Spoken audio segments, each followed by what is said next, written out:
This is Papa Smurf. You're listening to Our Lifestyle, the podcast, with ODB and the mayor.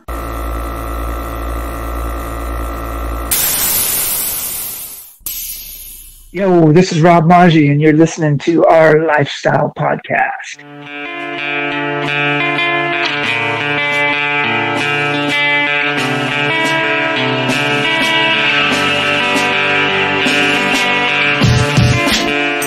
Yo, as we get started, we want to thank our title sponsor, Scrapin' the Coast. You can visit scrapinthecoast.com for more information. Their next event, 22nd annual, is going to be the last weekend in June.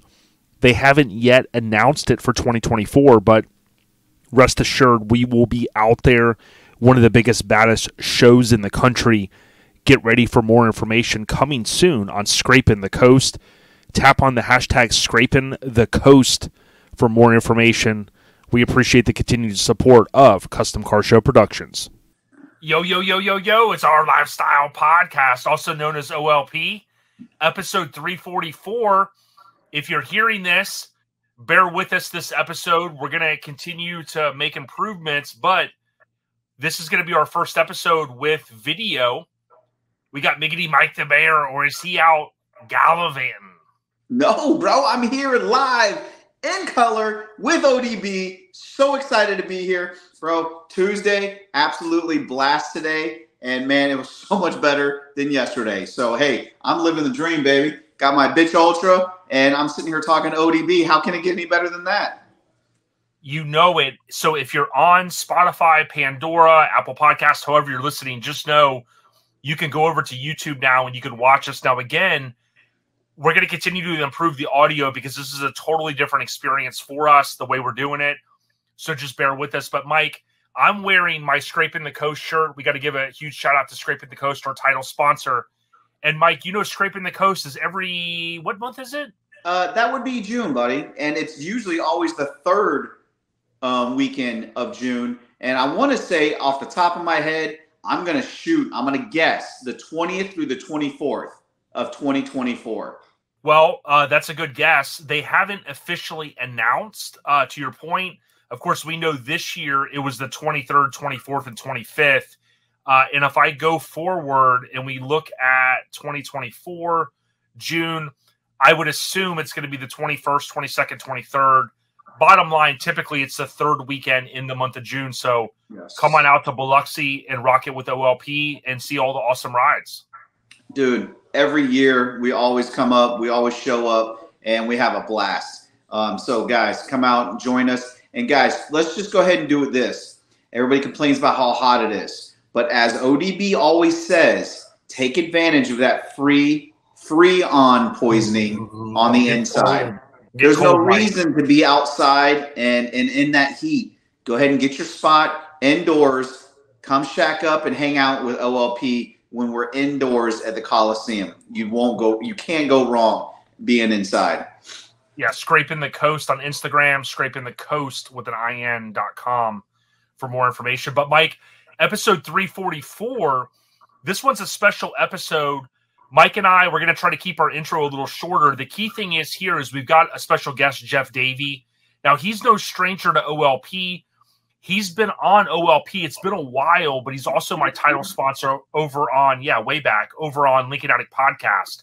So Jeff is going to share, Mike, a very personal story, something that impacted him 1 year ago on day one of this episode on November 17th. He hit me up a couple weeks ago and he goes, "Yo, Jay, I went through some things last year and not a lot of people know. Some of my close friends do, but he goes, hey, let's team up OLP and Devious Customs and let's get this story out there." And I tell you, Mike, if nothing else, I think people, some people are going to listen to it and they may be able to get some nuggets from it, so to speak, and maybe realize they can make some changes if they want to, or if they feel they need to in their life, or certainly they may just get some good content out of it. But I can tell you, it's a very personal story, Mike, and I'm glad that Jeff took the time and reached out to us, OLP. It meant a lot, man. I mean, he's a big name, about 23 years in business, Devious Customs. They're doing amazing builds over there, so I can't thank him enough. No, dude, great guy. Remember the first time meeting him, we were actually at SEMA. Yeah. And this is what, 5 years ago now? 5 or 6 years ago. 5 or 6 years ago, and just super nice guy, and just the stories that this guy's got. So I can only imagine. Look forward to hearing it. That's going to drop on Friday. So look forward to hearing that story. I'm going to try to link up with Riggedy Ruben. Now, I had fun doing the last episode, Mike, but I'll tell you this. I did forget some things. You know, Brett, for instance, that owns Stranger, Joey Whitby took me to his house, and it was so cool to slap hands with Brett, meet his wife, see his house, see some of the stuff he's got going on, including the Stranger, which I don't know if you saw is going to be at Mini Nats. Mm-hmm. Dude, amazing. So I am going to try to link up with Ruben just to talk a little bit about some of the additional SEMA stuff that I didn't get a chance to last episode. But Mike, the episode overview, as you take another swig, is brought to you by our family at Hammered Weekend Wear. And Adam Tripp told me this recently. He said, Miggity Mike in ODB wants to let us know, for us to let you know, that HAMMERD weekendwear.com, Mike, they got what I call open enrollment. They've got it open for the 2024 calendar year. Do you know what that means, Mike? One price for what? Time. One price for what? One price for all shirts. All subscription time. Banners, hoodies, shirts, the whole 9 yards, guys. Go out there and you pay one time, and every time there's a new release comes out, boom, you got it. Yeah, it's very similar to like a subscription to, like, for instance, a magazine. Mini Truckin's coming back soon. There's going to be subscriptions on those, and you automatically get the new drops through Hammered Weekend Wear. They're mailed to you directly, and it's a very unique experience that you get in our scene. I don't know anybody else doing it. HAMMERD weekendwear.com. But Biggity Mike the Mayor, speaking of what's going down, dude, you know, as I kind of relax a little bit here in my chair, trying to get on your level, we haven't been able to sync up the last couple of weeks, and I kind of feel like the gallivanting has been ramped up. But my understanding is it is also your busy season. I mean, is that true, or are you really just blowing some smoke? Well, Jay, I'm always busy, brother. So, you know, in season, out of season, it's always busy season here in Southwest Florida for the mayor. So, bro, I always got something going. I always got something brewing. If it's not the home watch business, it's the car show. You know, it's always something, man. The post office, you name it, we're doing it. And hey, we got this podcast. And guys, want to give a shout out. Thanks for all those that supported our last drop. Everything has been mailed out. Everything is on its way. I've seen a lot of people actually got their stuff because I seen ODB and Mrs. ODB actually modeling. They started their modeling career. And so I seen that post, and I've seen a bunch of other people getting their stuff as well. So thank you for the support as always. And we had one little mishap where one ended up in Texas that was supposed to be in Florida. Don't ask me. I don't know how that happens. I have no idea. But the guy did get it, so it's all good. Yeah, I love it. Yeah, thanks, Mike, for the update. Something I'll tell you is coming back from SEMA, I came back a little bit early. Some of the kinfolk, I won't share their names, they did get the SEMA sickness.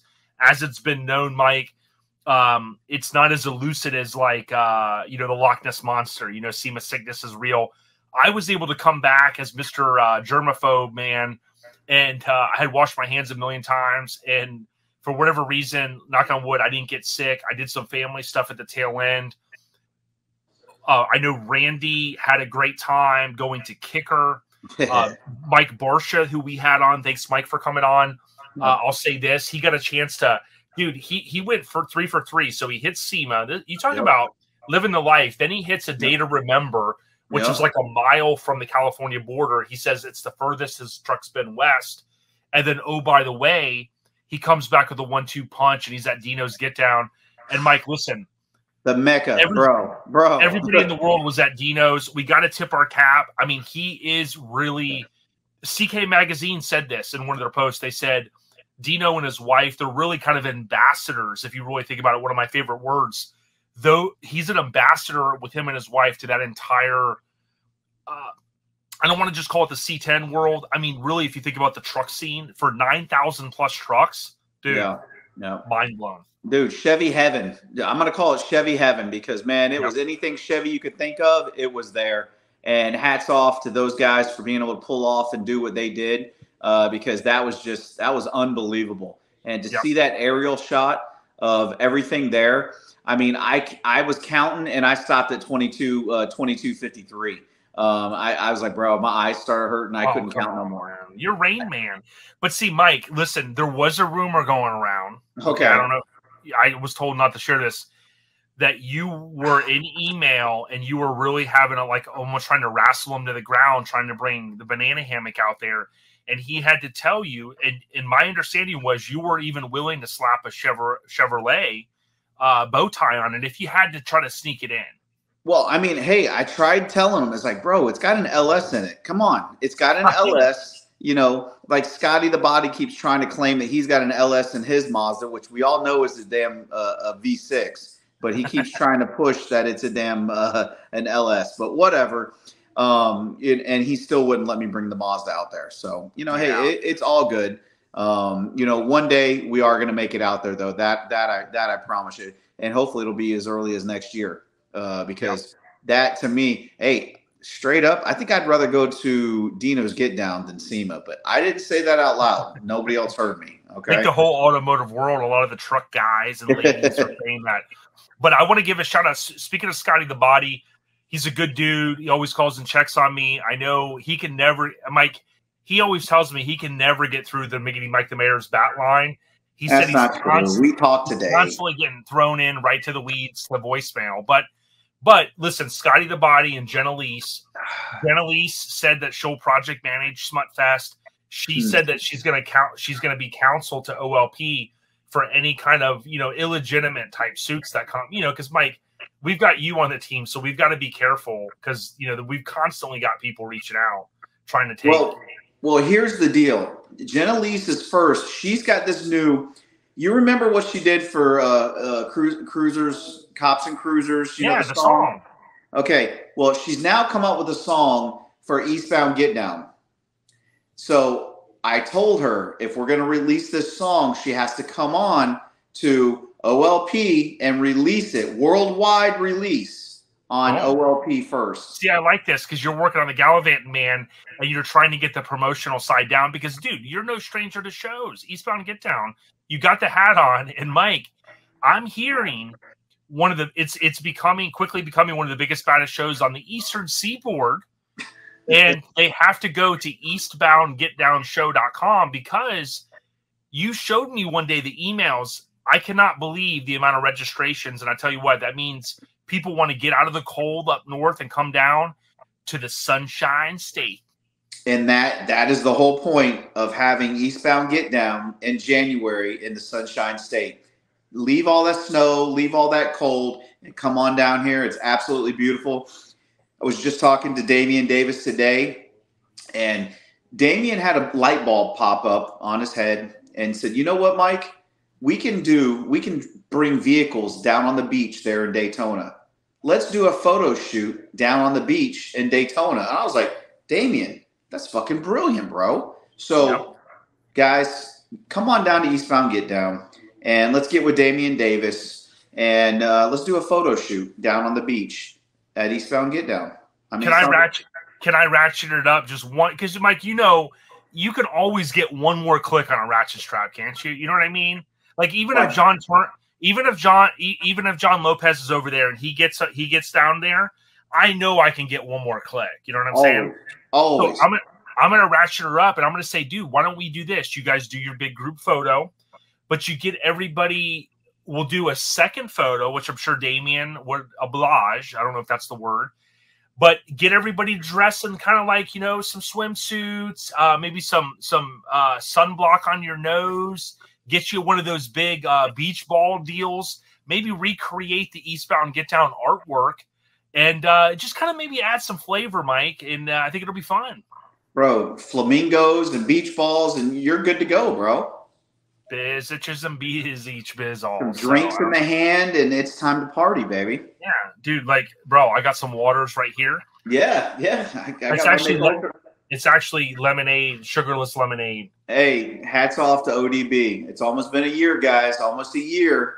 And not only has he been celibate, but now he's been drink-free too, alcohol-free. Hats off, my man. Tip the cap. Thanks. I just hope that one day I can stop eating Chick-fil-A. And that ain't gonna happen. Don't even try. You gave me good feedback. You said, "Hey, keep eating it." So I said, "Okay." Yes. Right. Yes. The more you eat it, you're gonna eventually get tired of it, and you're gonna stop eating it. So just keep doing your thing. The general updates is brought to you by our kinfolk, Sean Rose at Rose Metalworks. Also behind Spreading the Love, as well as David Magotti. So tip our cap to those guys. They continue to do amazing things. And we'll be talking with him soon, looking for our contributors of the year, which is an OLP exclusive award. We'll be looking to lean on them, so to speak, for assistance. Certainly, not only Sean Rose, but we also our boy Thad. We got to lean on Thad too. He's done a lot this year. And hey, talking about Thad, don't forget Eastbound Get Down. Not only is he going to do a mini Truckin magazine pick award, but he's also going to be doing our OLP pick award as well. Dude, that's coming top ropes. And dude, I want to say the last year, this past January at Eastbound Get Down show was the first time that Old Crispy, aka the Spike Truck, was in the state of Florida. And we got to thank Thad all the way from Pennsylvania for doing that. Yep. And I'm telling you, you're going to have this unique opportunity to see a lot of cool trucks there. That's the awesome thing. Destination Daytona. I know you can see there is not anything held to my head. You know, Mike typically off camera is like, basically squeezing my arm saying, you better say it. This time he's not. But I know Eastbound Get Down show, Mike, is quickly gaining steam. It's a lot of work that not only you and John are putting in, but Kim and Mrs. Mayer, a.k.a. Shannon. Mm-hmm. You guys are really doing a great job. No, I appreciate that. And hats off to the girls, because without the girls, they definitely do a lot of stuff. This talls and smalls thing, me and John, but the girls, Kim and Shannon, they do a lot. They do a lot behind the scenes, and they don't want to be in the camera. They don't want to be in the spotlight, but we wouldn't be able to do this without them. That's for damn sure. And definitely appreciate ODB and him posting up his videos too. In the limelight because you rhyme tight. Time to get paid. I'm only gonna edit out the next part. No, don't edit, baby. It's just say it. It's in the song. Right. So check this out. Next, we got the Trivity with Miggity Mike the Mayor, and I got one question, Mike. Are you ready? Now it's time to get serious. I'm always ready to get this wrong. But dude, now you got me on video. How am I going to Google the answer and find out the answer, bro? See, that's honestly the reason why we're doing the video. That's why we had to make the transition. That is the real reason. Now the truth comes out. Dude, I've been getting emails from people saying, hey, are you FaceTiming with Mike? Because we think that he's digging around. He's got hidden notepads. You've got things off camera. You got the little FBI deal in the ear. But this one's, Mike, you may not get it, but you know what? This one's going to be fun anyways. And by the way, our SEMA episode, we got to thank the group for they all got it wrong, and we had brokered a deal with the group. If they got it right, they were going to get the tick mark in their binder. If they got it wrong, we counted how many people. There was about 10, and those points were deducted from your binder. I've got the key now. I just got to get in because I got stuff falling out over here, Mike, all into the Not surprised. So I got to get in there, and I'm going to update it soon. Hey, you told me I had a whole bunch of tick marks from driving to this show and that show and so on and so forth. So at least give me those for the driving tick marks. Yeah, and you get a tick mark for brokering the deal for me to be able to – I mean, because we didn't talk a lot about this. I mean, you literally worked back at the Cruising with Cruisers, and you basically said, hey, ODB needs a cop car to drive around all weekend. So that was kind of an unreal experience. We did mention Breaking the Law did come on the radio while we were driving. Yes, it did. And I never thought in my life I'd be driving a police car. Now, it was an unmarked car, but we were driving a police car around, and Judas Priest, Breaking the Law, came on, and it was pretty surreal. Bro, it still had the sirens. It still had the lights. It still had the cage. Dude, it was legit. It was absolutely legit. Guys, if y'all are in or around Whitesburg, Kentucky, make sure you guys check it out and you guys get your ass there and support that local show because, man, we had a freaking blast at that show. So definitely look forward to going back there again next year. Oh, yeah. Okay, so, Mike, here's the question. Okay. And I know we're not yet to the Christmas season, but we're kind of there. And I'm going to share something with you guys in a couple minutes related to the next couple episodes. So here's the question. What is the name of the Griswold neighbors in Christmas Vacation? So I'm going to give you the hint. When he's hanging, something goes flying out of the gutter, right? The ice. Yeah. And it goes in and it hits like the CD rack, back in like 1989. And there's one of my favorite actresses, Julia Louis-Dreyfus from Seinfeld. I don't know what it is. Just gets me going. It's her. Her name starts with an M, and I'm not going to give you the hint, with her husband. And at one point he goes, I don't know, so-and-so. And then they respond with, I don't know, with her name. I know that's a hard one. But I figured the Airhead Nation, they're driving around, they're listening, and they like to play along as well. So we've got them right now kind of going, I know it. It's on the tip of my tongue. You said it starts with an M. Now, is that the first name or the last name? That's the first name of Julia Louis-Dreyfus. Yay. Her name. Okay, so is it Monica? Nope. See, and it's not Maureen. It's not Maureen. I don't know, Margot. I don't know, Todd. Margot and Todd. And, dude, the reason why I bring that up is I don't know if it was this year, I think it was last year, someone dressed like it would. Dude, tell me that's not a good Halloween costume. You know what I mean? So next year, I might give it away. I'll have Maddie dress as Margot. She'll have to dye her hair black, of course. And then I'll be Todd. You're going to be Todd. Okay. All right. Why Todd. Not, right? You know what, though? Todd just doesn't sound as good as ODB. It's Hank. Let's be honest. Well, Hank, definitely Hank. Morris. Bro, we haven't talked about Hank. That's the first time we brought up Hank this whole episode. Are you okay? It's a long story.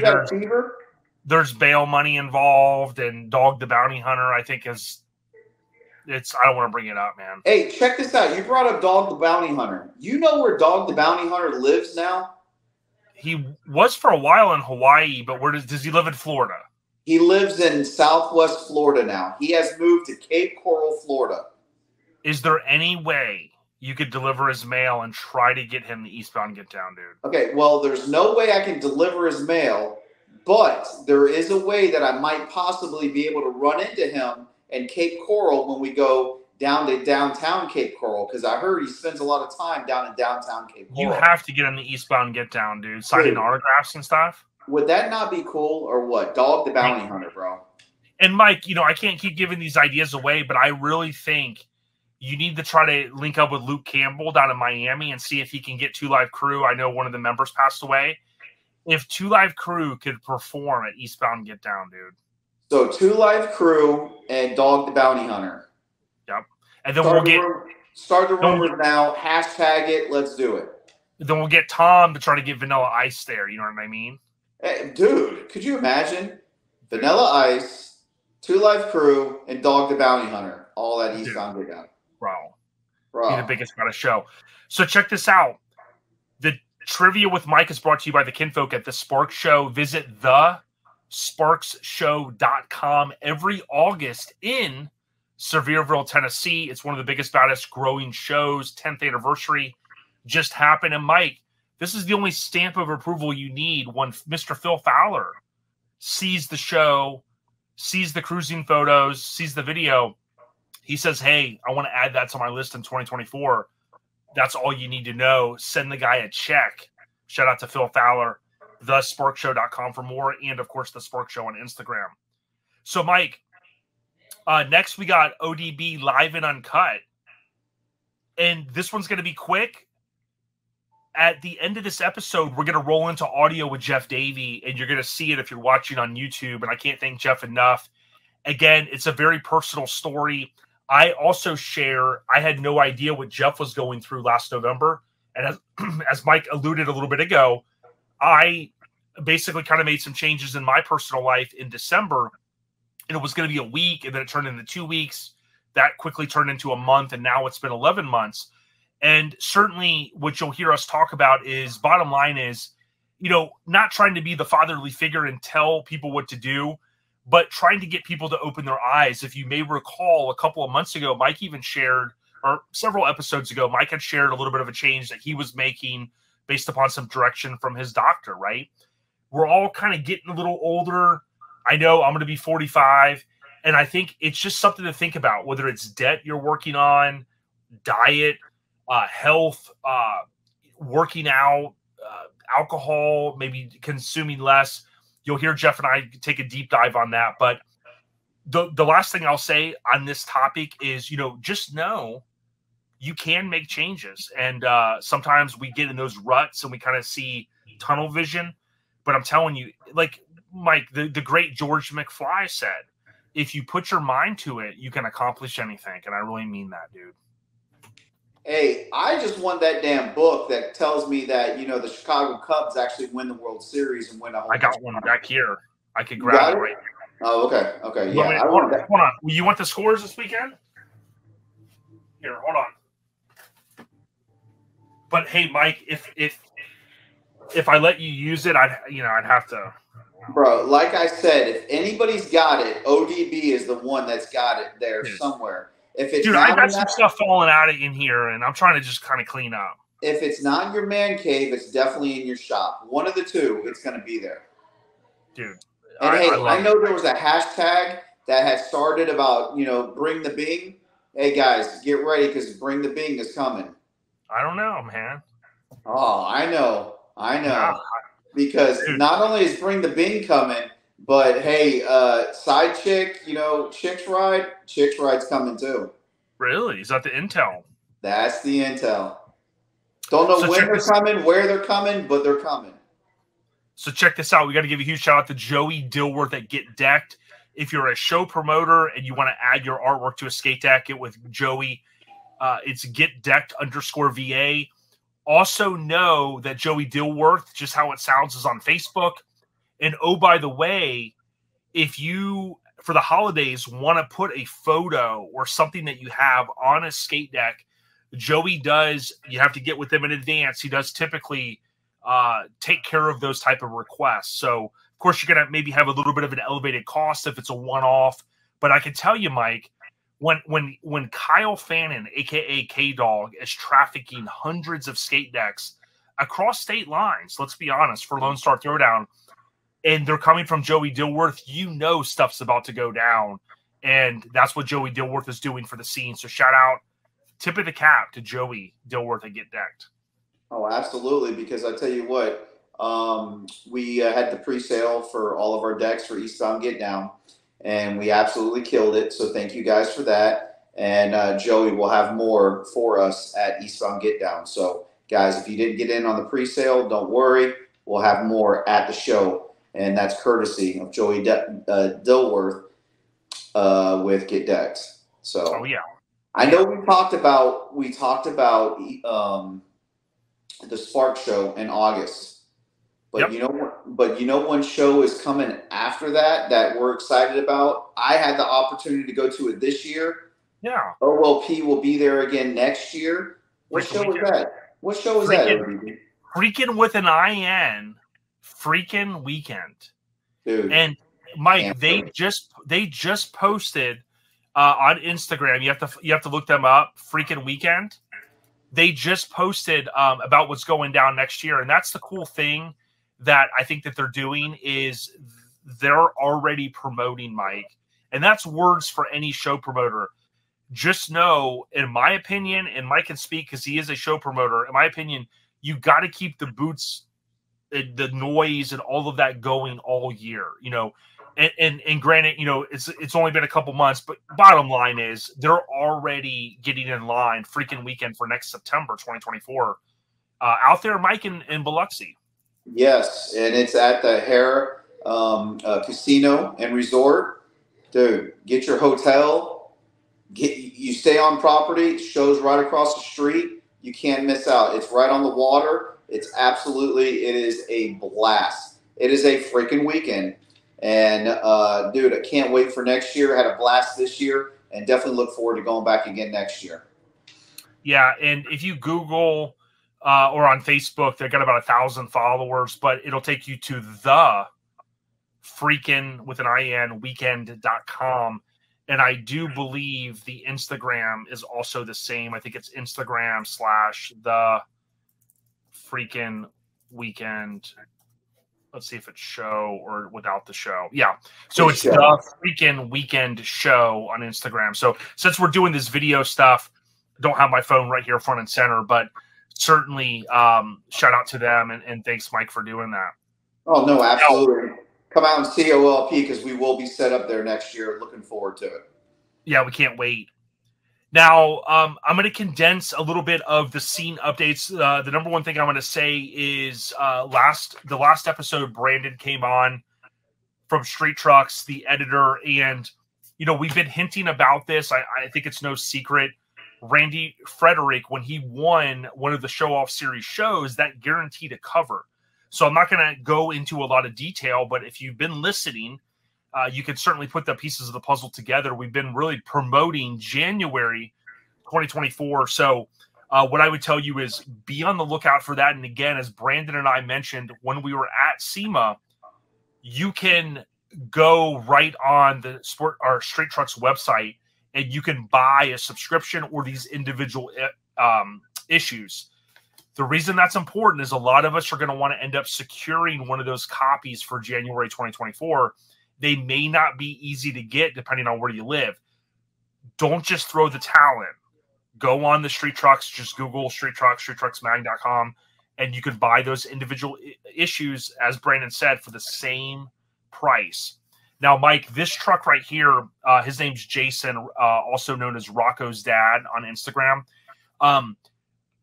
When Jeff and I start our segment, we're going to mention this truck because, ironically enough, Jeff at Devious Customs, they built this truck. His shop did. This truck was on Bring a Trailer just a short bit ago, and it ended. It did not sell, didn't hit the reserve. But I want to give a shout out to him. This thing was pretty crazy, and it was just 5 years ago, Mike, that in California they had the fires where this truck was burned. So when I talked with Jeff the other day, that was the 5th anniversary. This truck was in the fires and it was rebuilt. So good can come out of bad situations. I think this truck is one thing that kind of emerged from the fire, so to speak. But certainly I wanted to give him a shout out during the scene updates. We also want to mention this. If you look at this issue, if you're watching on YouTube, I'm pointing out page 44. Mike, Anchors Away. When you think about, the truck, the award that he won for us last year, and I'm going to turn to it right here, a tribute truck with meaning. So again, if you're watching on YouTube, you're seeing what I'm showing here. I believe this was shot at Battle in Bama. And if we get in here and we talk about Shane Andrews, he's from Blakesville, Georgia, what I wanted to mention. So Georgia's in the house. But, Street Trucks has continued to feature mini trucks, and print is, I don't want to say on the downfall, but the world that we live in, a lot of the younger generation is on YouTube. Obviously, we're transitioning more to YouTube as well here, but certainly go out and support the scene if you can, like going to shows, buying these magazines. I think it's the utmost importance, Mike. Well, you mentioned earlier, first of all, Shane Andrews, he just had surgery. So, hey, we want to wish you from OLP a fast and quick recovery, number one. Number two, you mentioned Mini Truck Magazine. Mini Truck Magazine is coming back, guys. And heads up, they just released new stickers. So go out, check out minitruckin.com, I believe is the website. .net, I'm sorry, thank you. And pick you up some, support those guys and pick you up some stickers. But Street Trucks, like you said before, go out, support the print magazines, guys. Because if we don't support it, they won't be around. They are putting mini trucks in Street Trucks. So definitely go out and support these guys. And hey, our boy Randy, congratulations. We all know if you've been paying attention, you know what's about to happen. And not only will he get the cover in Street Trucks, yes, his head's going to blow up, but his head's already big, but well-deserved too, by the way. He also will be at Eastbound Get Down. So if you haven't seen the truck in person yet, come out January 12th through the 14th, Eastbound Get Down, Destination Daytona, and see. Oh, yep, his or yours? Which one? Oh, mine. Yeah, mine. Yeah. Oh, okay. And check out Too Ballistic at Eastbound Get Down. It's freaking beautiful truck. Yeah, and let's say this: Randy is really, I think, a guy in the scene that is doing great things because he's uniting people. His team that we've had on talked about building the truck is amazing. But Mike, he's also what I call someone that's a promoter of the scene. And, Randy called me in the past and said, hey, I want to help with XYZ.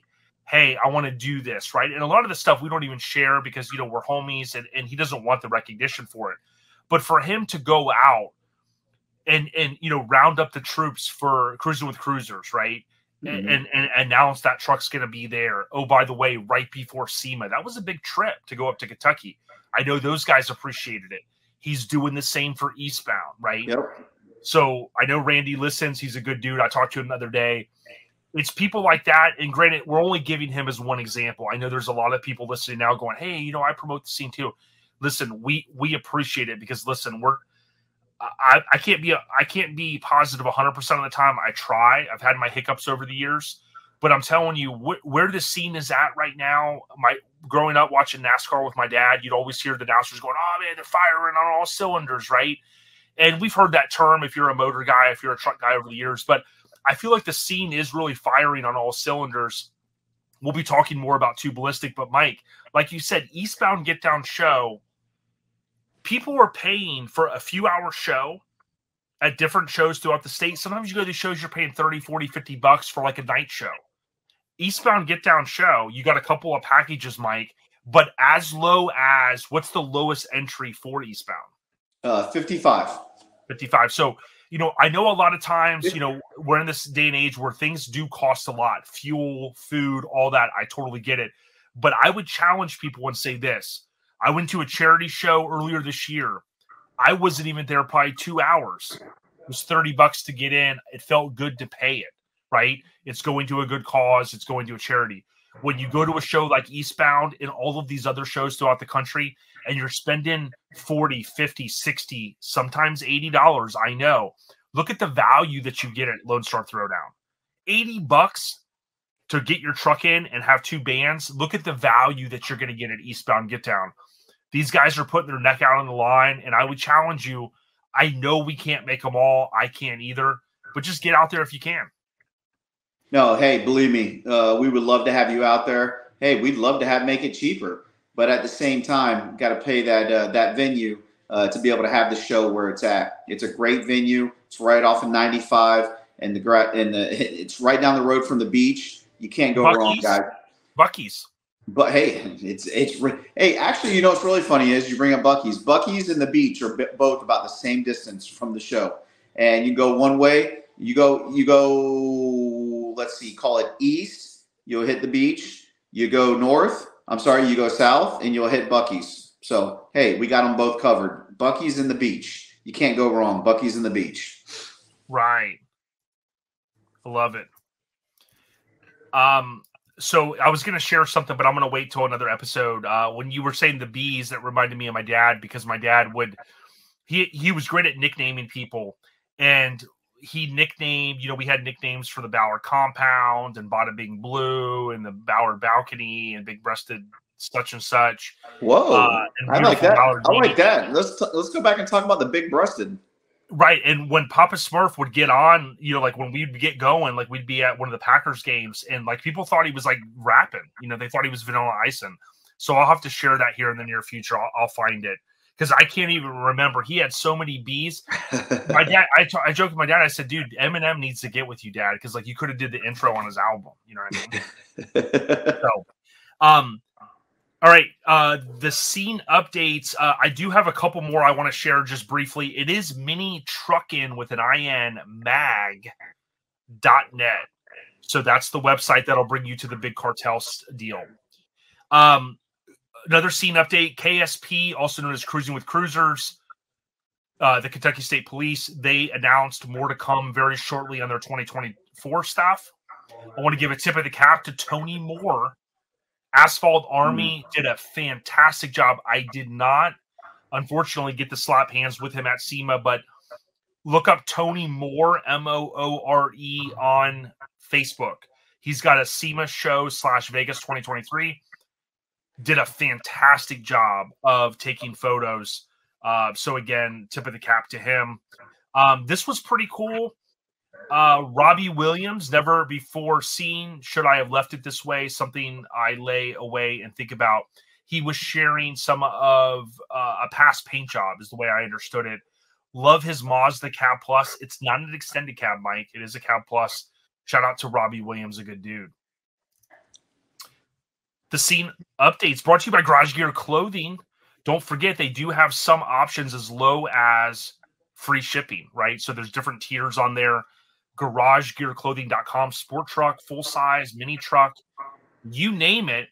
Free shipping options available. Also at different shows throughout the country. Let Garage Gear Clothing know that ODB sent you. ODB and the mayor. Let's be honest, because the mayor is not gallivanting today. He is here. Unless, is that an AI hologram? I could be wrong. No, Okay. Bubba, I'm here. I'm here with the one and only ODB. Oh, yeah. So I want to wrap this up with a couple things, and then we'll get out of here because, Mike, I know you want to eat. You just got home. The show updates, I'm not going to go through the full calendar right now, but I want to say please check out Local Rides with the Z, RIDEZ mag. Local Rides mag. These guys are doing cool stuff. Many of you are always wanting more content. It's very affordable. They're on Instagram. You can link into their website from the bio. And Mike, a lot of people in the scene, we've seen magazines come and go, but these guys are really putting in a lot of effort. They reached out and said, hey, I want to partner with OLP. We're going to have an ad in this next issue. And I would challenge you, even if you just buy one, right? And they've got some on sale less than $10. Buy one, see what you think, spread the word. Even if you don't keep it, you give it to someone else because they want to check it out. That's how we can kind of get this, this going for those guys. So they've been doing a good job for years, and I think they're ready to take it to the next level, Mike. No, and hey, once again, another company that not only have they teamed up with OLP, but they will be at Eastbound Get Down as well. Yeah, they're good people, man. I love to hear that. The podcast updates, Mike already mentioned the stuff shipped out. Here's what I want to mention. The next few weeks, if all of the stars align, we're going to have this episode on the 17th. The following week, we're going to have some special guests, some West Coast legends. But we're also going to dovetail that into a Black Friday episode. So if all goes well, we're going to hit them with a 1-2, maybe 2 weeks in a row. That's the plan right now. And then we'll see the next few episodes we've already got done. Now we've got a East Coast legend down in the South Florida region. His audio is done as well, so that's going to come about 2 or 3 episodes out. And then we're going to have. I'm working on an episode for Mike's birthday, 12/15. For those that forget, the Chronic came out in 12/15/92. So I'm working on that. And then before you know it, we're going to be at our best ofs. So we're going to be posting some questions in the Airhead Nation group on Facebook to talk about, just to get the ideas going on some of these awards. We've got some ideas now, but we want to hear your input as well. The podcast updates, Mike, brought to you by Graphics Mafia. If you need stickers or some light design work or maybe a wrap on a car, hit up Buddy at graphicswithanxmafia.com. Website, Instagram, TikTok, graphicswithanxmafia.com. Mike, let's close it down. Eastbound Get Down. I did have somebody that had a question. They wanted to see, are you still open to answer a question? Dude, I'm always open to answer a question. Come on, hit me. Okay. So Eastbound Get Down. Brrr, you don't have my sound effect board set up. EastboundGetDownShow.com. Again, pre-registered John, Mike, Kim, Shannon, they're going to appreciate it. We're all going to be out there. It's going to be nice weather like it is every year. There's a Chick-fil-A, a couple rides up, a couple exits up. There's also a Buc-ee's, as Mike said. But Damian Davis, he's been killing it. A lot of content. Love what he's doing. But, Mike, the question is this. These folks want you to break down, because, Mike, some people are thinking about awards. They want to know what are, for the most part, is this the top 50? Is it top 75? Can you just give the high-level overview on the awards? Because I know a lot of guys are gunning for these. So what's the real deal? And can you give us a couple of the names that are working on some of these? Oh, man, that's easy. That's an easy question. Well, so, hold yes, on. I'll keep going in the email. No, I'm just kidding. Okay, no. Hey, keep them coming because this one's easy. Top 50 is the top 50. Okay. And those awards are going to be done by modifiedmerch.com. Check out modifiedmerch.com. Brady is doing the top 50 for us. And we also have, off the top of my head, I think there's 35 or 36 best ofs. Okay. And we have Gooch going to be doing half of the best ofs. And then we got Daniel Smith that is going to be doing the other half of the best ofs. And then we're going to have Chad Luke doing our Greg Miller Memorial Award. I'm sorry, I messed that up. We got Sean Rose is going to be doing our Greg Miller Memorial Award. And then we have Chad Luke going to be doing our Anthony Strong Memorial Award. Luke! Yes. And then we got Tank. Keith Tank is going to be doing Fat Tanks is going to be doing our club participation award. So those are all of our guys that are going to be doing our awards for us. And like I said, the typical best of show overall, best of show car, best show truck, best mini truck, best full size, best SUV, best lowrider, best bike, all those different best ofs. We're going to have plenty of best ofs. And then, of course, like I said before, we're going to have Thad is going to be doing our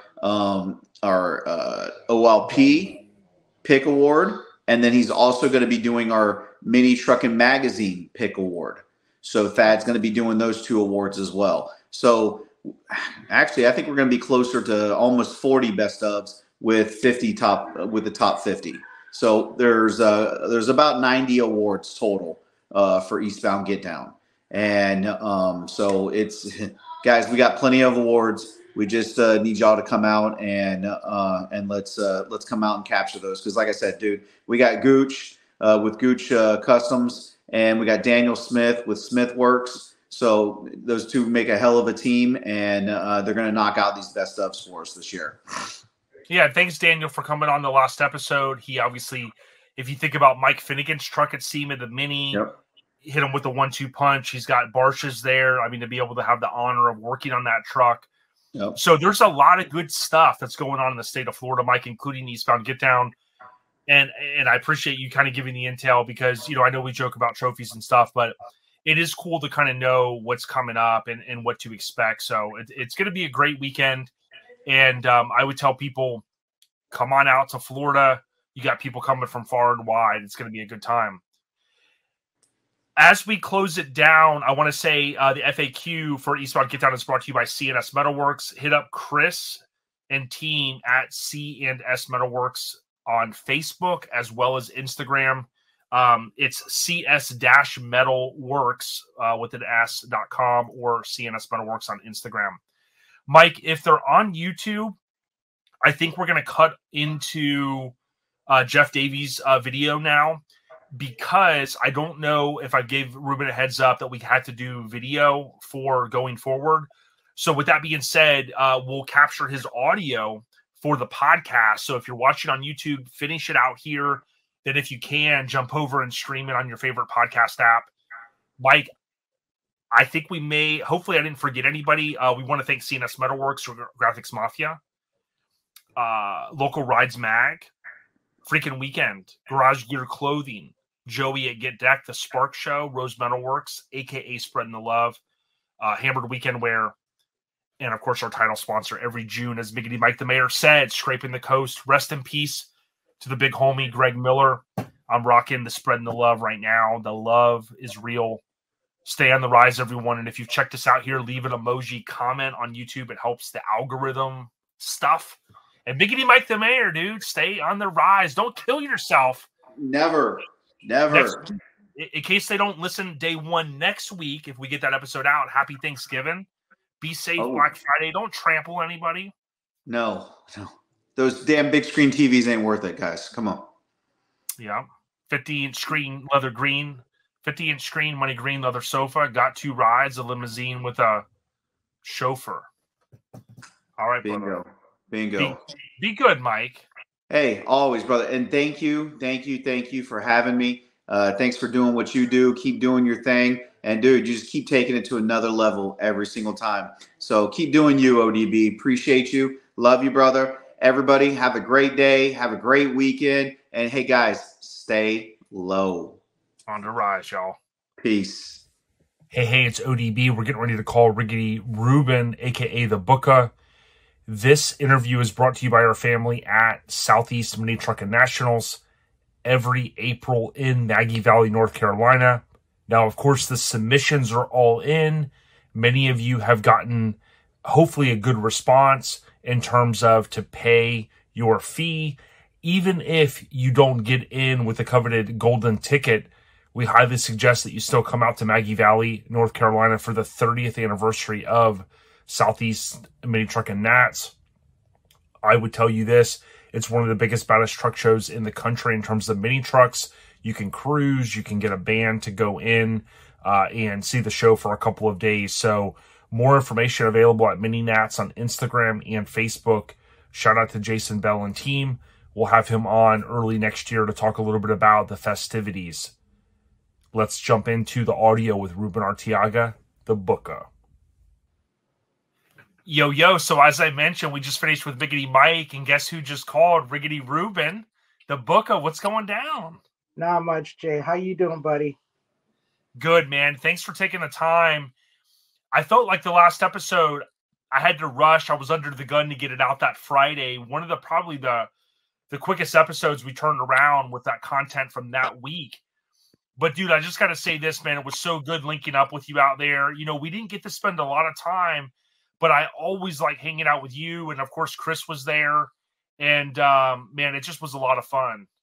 Yeah, it sure was. And, you know, I this year I didn't make it to the Hall of Fame. I was there maybe about 20 minutes after it was all said and done. And we linked up right away and we got to hang out. I saw Ron and Jeff, Mini Garage was there. And, you know, then we all went to dinner right there in that casino or that hotel. And good times like always, man, you know?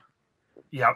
And I'm glad you said that because I wanted to acknowledge that, you know, getting to hang out with Billy Bob that week, but also like Jeff from Mini Garage being there, and even Andy, who is an RA member from the Vegas area. You know, I had some great, it's like the second or third time I hung out with him, but always great conversations with Andy. Getting to go to Brett's house, you know, Joey took me there because Joey had his truck stored. And of course, like, it's funny because I'm naming these RA guys, but you know, that's the cool thing about our scene. You know, there's a lot of good dudes out there, and certainly you named some of them, and that whole festivities was fun. I know that you made it to all of them, so it was cool to see you there. Even though you got there at the tail end, you were busy, you still made it. And it was cool. I didn't talk a lot about it, but Bob did announce like he's going to step on a little bit from the Mini Truck Hall of Fame. I think he's going to focus on health and some other things. But certainly you've been to all the Mini Truck Hall of Fame, so you've got to see, I think it's 104 people now, including yourself, be inducted into the Hall of Fame. So I love seeing it. Yeah, great. Thank you. And, you know, and I hope it, you know, I've heard the stories and stuff, and I talked to Bob and he told me, and, you know, we've talked, of course, and I really hope that it continues to grow and thrive. I've always been, I guess, an advocate for it, and I've always been proud. You know, I'm proud that I was inducted when I was inducted. Sure. And, you know, I hope for the best for it because like I said, I love it. I think it's something positive for us. Yeah, I totally concur. And what I said to Radar earlier, and you will be sharing more. I mean, there hasn't been a lot of discussion, so there's really nothing to share, but I told Radar that to me it's important now, because if you think about what Bob is kind of doing now, he's passing the torch to other individuals. And none of us want to maybe say this, but in how many years will we be hopefully passing the torch to the next generation or some form or fashion of it? So like you said, we got to keep it going. And I couldn't agree more. No, we got to do. And I mean, in my opinion, I think Bob did a great job and everything, and, getting it to this point. And with the people that I know are involved with it, I could just see it even going farther. Oh yeah. Yeah, I totally agree. And, there's going to be some growth, hopefully. I know people have suggested different people. I have certainly. And, the bottom line is I just want to see it prosper. So I think we're on the same page there. I did want to hit upon this because I had this odd travel situation this year. I knew I'd be there till Wednesday. We got up super early. We peeled out of there. The Uber schedule was awesome because we scheduled it the previous night. They came early. We got to the airport kind of before they even opened, which was kind of unreal. But I didn't get a chance to mention Chuck Dog. I had such a good time hanging out with him. I'm glad he went. But you also got to experience SEMA a couple extra days. I know you floated around and did some different things. But, if you were to sum up SEMA for this week, Ruben, in your mind, what are some of the words and thoughts that come to your mind? Oh man, you know what? It just continues to grow and grow. And to see it, there were those few years there where, they couldn't fill up halls and attendance kind of down and whatnot, but to see it prosper after COVID, and this is our third year after it coming back. And I just, it's grown, the amount of foot traffic there. It was funny because on Friday we walked through the halls, and we walked kind of late, and it was a night and day difference compared to Tuesday morning. I mean, Tuesday morning you'd walk through Central Hall, and I mean, you were people galore on exactly. And Friday was a little bit calmer. Granted, we got out of there right before it it closed, and we were trying to beat the rush back to the hotel. But they filled up that new West Hall, and they continue to have stuff outside. So honestly, I just see it going bigger. I see it bigger than ever next year.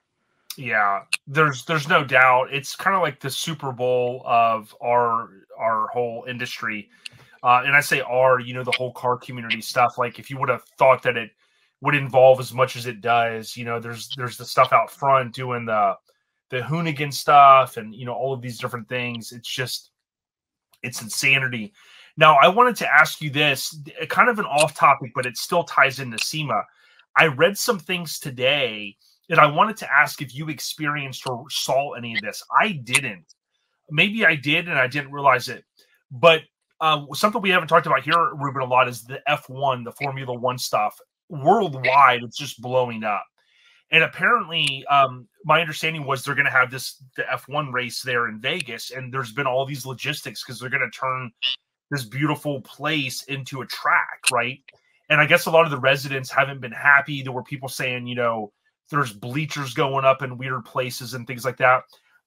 I guess because I had such a little time there, other than riding in the back of the truck, Billy Bob's, I didn't really see any of that. Did you interact or happen to notice any of that? You know what? I actually did. I noticed it right when I got into town. Again, I got into town and I was running late. I needed to stop and get gas, so I got gas off of Tropicana the 15. And that whole area from Tropicana on Las Vegas Boulevard all the way, I took the streets all the way back down into downtown, and there are barriers up, there are grandstands going up and stuff. And one of the saddest things that I saw was there used to be trees in front of the Bellagio, and they cut those things down to put up grandstands.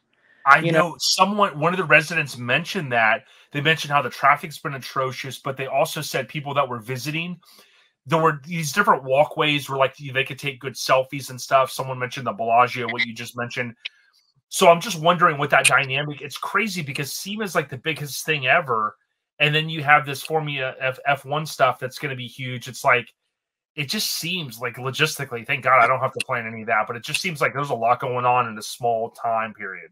Right. And then they're doing their best to kind of, I don't know, keep people that haven't paid for a ticket to be able to do it.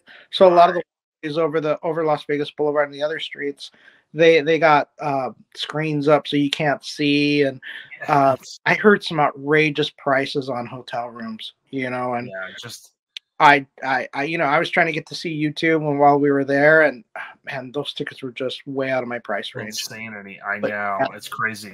The Sphere was cool. Ron got to go one night. He went, and I wish my mind was all messed up from the time change, although I've been there before, but I was all thrown out of whack, and I wish I would have got to do more with it, because I enjoy watching. You can follow Sphere Vegas or something on Instagram for anybody that hasn't seen it, and you can see all the different cool animations. It's just mind-blowing. And I'll be honest, I finally saw some photos from inside it at the concerts, and it is a unique experience how they do. It's almost like IMAX on times 1,000. Right. It has that feel to it, and I guess from what I've heard, there's like no bad seat in the house. Yeah, which is crazy. Yeah, imagine seeing like GNR there or something. It'd be crazy. Right. But or U2, obviously. But here's something that blew my mind. If you were to ask me how many people were at SEMA, dude, I'd come up with the biggest number on my head and say, I don't know, 1 million people.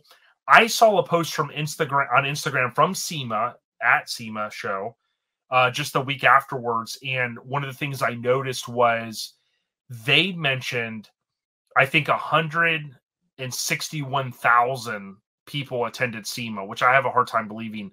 Now, Ruben may have gotten a phone call if he went black on the screen, so I'll see if he comes back here in a second. This is part of, obviously, the evolution that we have here with the OLP, because what we're doing is we're not live streaming these segments. We're actually recording them, but on video, you add that whole other dynamic. But it sounds like Ruben's coming back here. Ruben, can you hear us?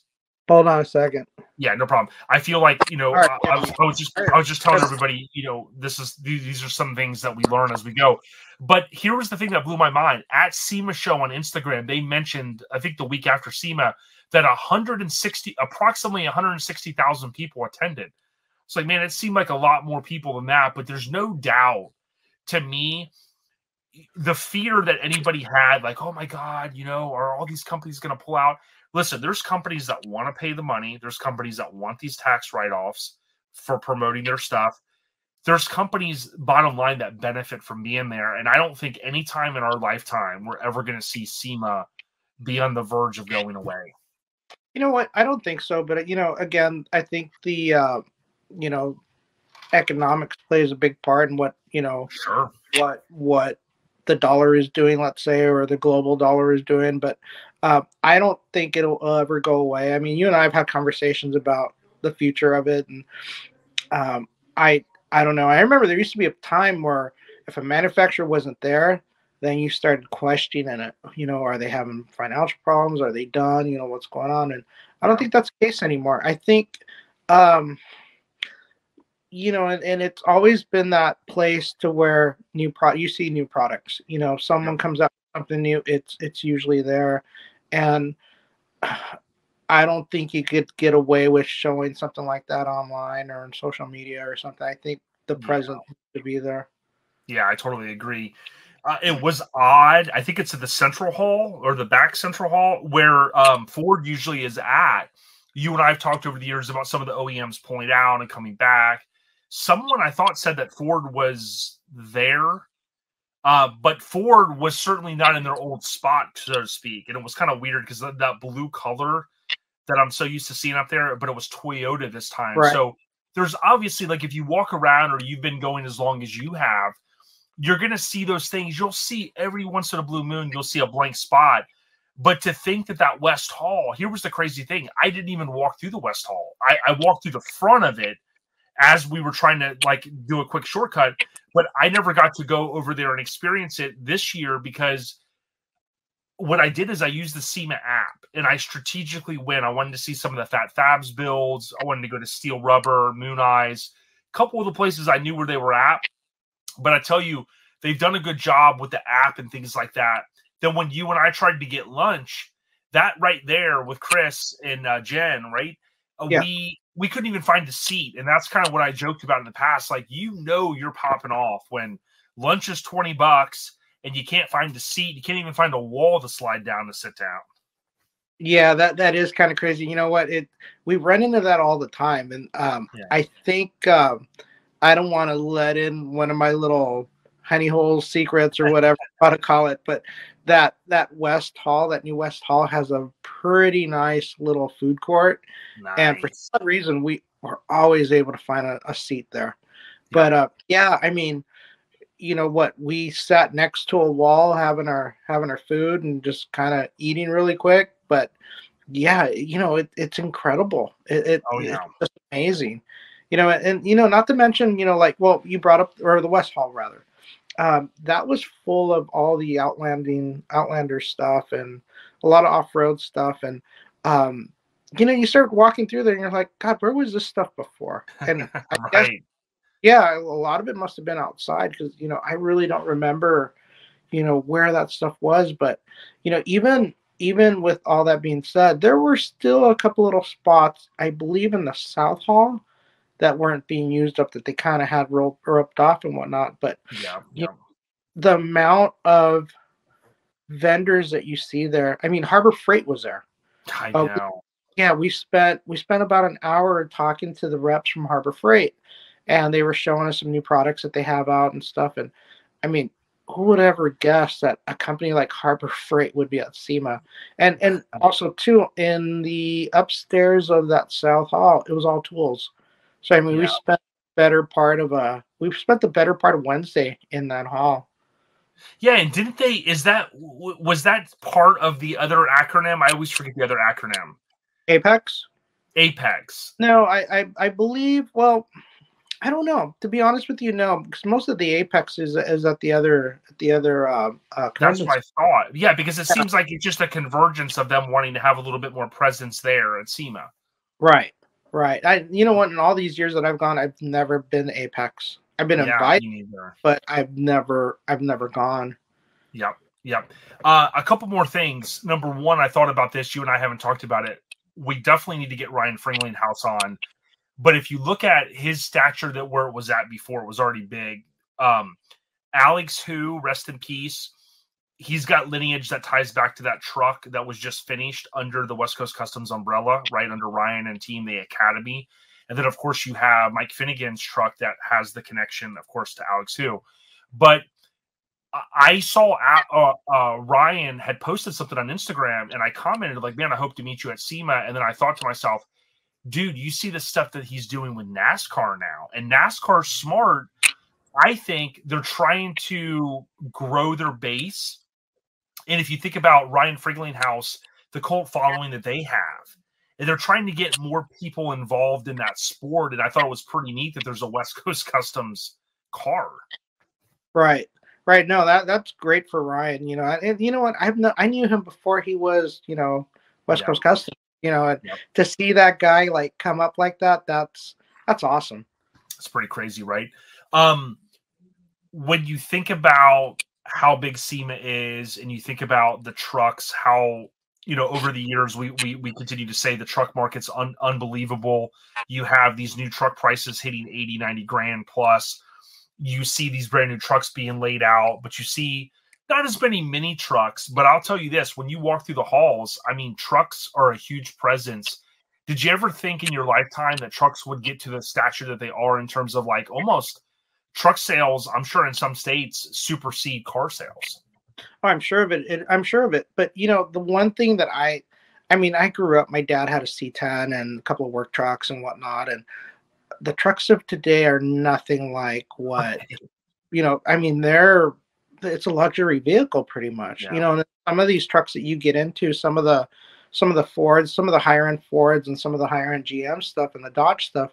I mean, it's like you're sitting in your living room. You know, Right. Yeah. It's like as much as my house price was originally. You know, I don't want to give too much information away, but it's insane. And it's cool in some ways because, I mean, listen, riding in Mike's 2021 Silverado, going to a show with that little four banger, you know, it's nice because you're not stopping for fuel as much and things like that. But I'm going to stick to just riding in those trucks. I don't want to stick for paying for one of them. yeah, you know, riding it is, you know, cutting that check for one of those things or making that per month. I have no clue how somebody can do it. It's a house note. Yeah, oh yeah. Oh, we're talking with Ruben Arteaga, aka the Booka, R.A. Ruben. You can see, look, if you're on YouTube, check out underneath his name at C1500 Nonsense. If you ever wanted to know, that's Ruben, the guy behind the curtain over there, sharing some cool stuff. Last question. We had Mike Barsha on the last episode. Your C1500 Nonsense.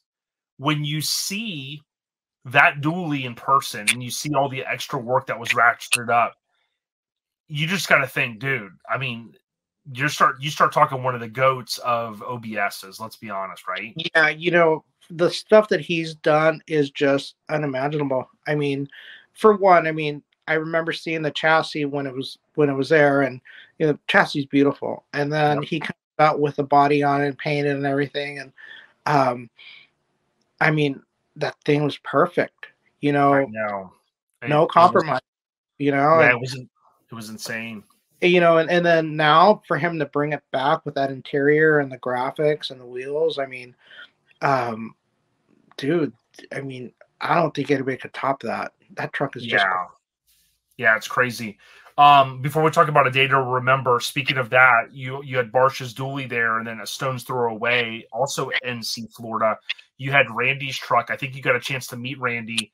It's got to be a cool feeling because listen, I don't want to date ourselves, but you were rolling you were kind of floating and rolling in those circles with Pat Nickel back in the day, and that had to have been a little bit of a blast from the past for you, knowing that you saw the original Ballistic in the flesh.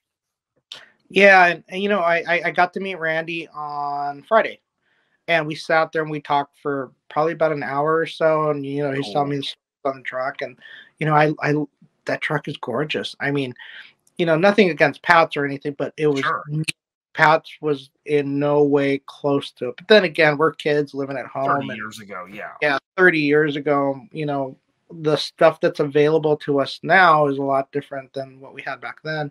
Exactly. And I even sit in it. He let me sit in it, you know, and it's street rod level, you know. I mean, it's a beautiful, beautiful truck, and he knocked it out of the park, finding a lot of those OE pieces that go back on it. There was stuff on that truck that normally, like the weather stripping, the chrome around the windshield, you know, after 30 some odd years, that stuff is just garbage. And I mean, he was able to find brand new old stock stuff. So beautiful. Yeah. And tip of the cap to Pat, as we've always said here on OLP, because as Ruben and I have talked about extensively, there wouldn't be a 2 Ballistic if there wasn't a Ballistic, you know. And Ruben and I have also talked extensively about this topic of, you know, Ruben's an OG, but we'll also never disrespect OGs because the utmost love that we have for them is these guys were the ones, including Ruben back in those days, they were figuring this stuff out, you know. There was no go on YouTube or go on MySpace or go on AOL Messenger. That stuff wasn't anywhere in the thoughts at that point. So, you know, it's funny. Cool. It's funny you bring that up because I remember talking to people, you know, whether it was from at a run, you know, someone that didn't live in my area, and you know, just getting information wherever I can, and now it's at your fingertips. You know, whatever you talk about. I mean, whether it's changing a light bulb on your daily driver or figuring out how someone did something on a vehicle, you go on YouTube. YouTube's like, you know, it's an encyclopedia of everything. Didn't have that. So yeah, and Zip Tie Diaries, like as an example on YouTube, he's got all kinds of cool videos, lots of mini truck stuff. It's insane. You know, there's just so much stuff out there. So tip of the cap.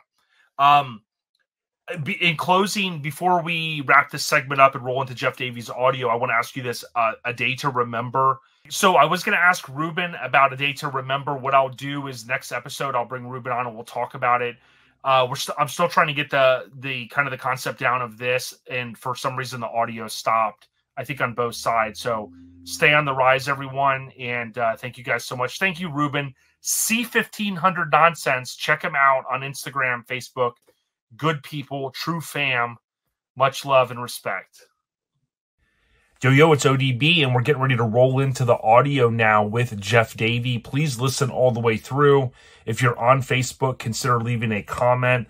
Let us know if anything resonates with you, or if there's anything that you took away from the interview with Jeff. I would encourage you, if you need air suspension components or you want to do an over-the-top build or bag your vehicle, hit up deviouscustoms.com. They're also, of course, on Facebook, Instagram, you name it. Shout out to Jeff Davy, been in business over 20 years. Without further ado, let's jump right into it. This audio is brought to you by Scraping the Coast, our title sponsor.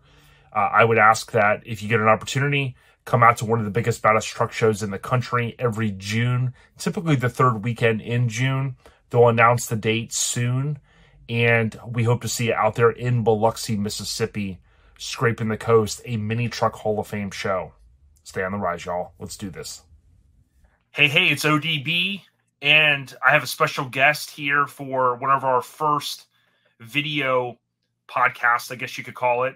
Jeff, I want to welcome you, and thanks for the opportunity to sit down again. Hey, what's up, bud?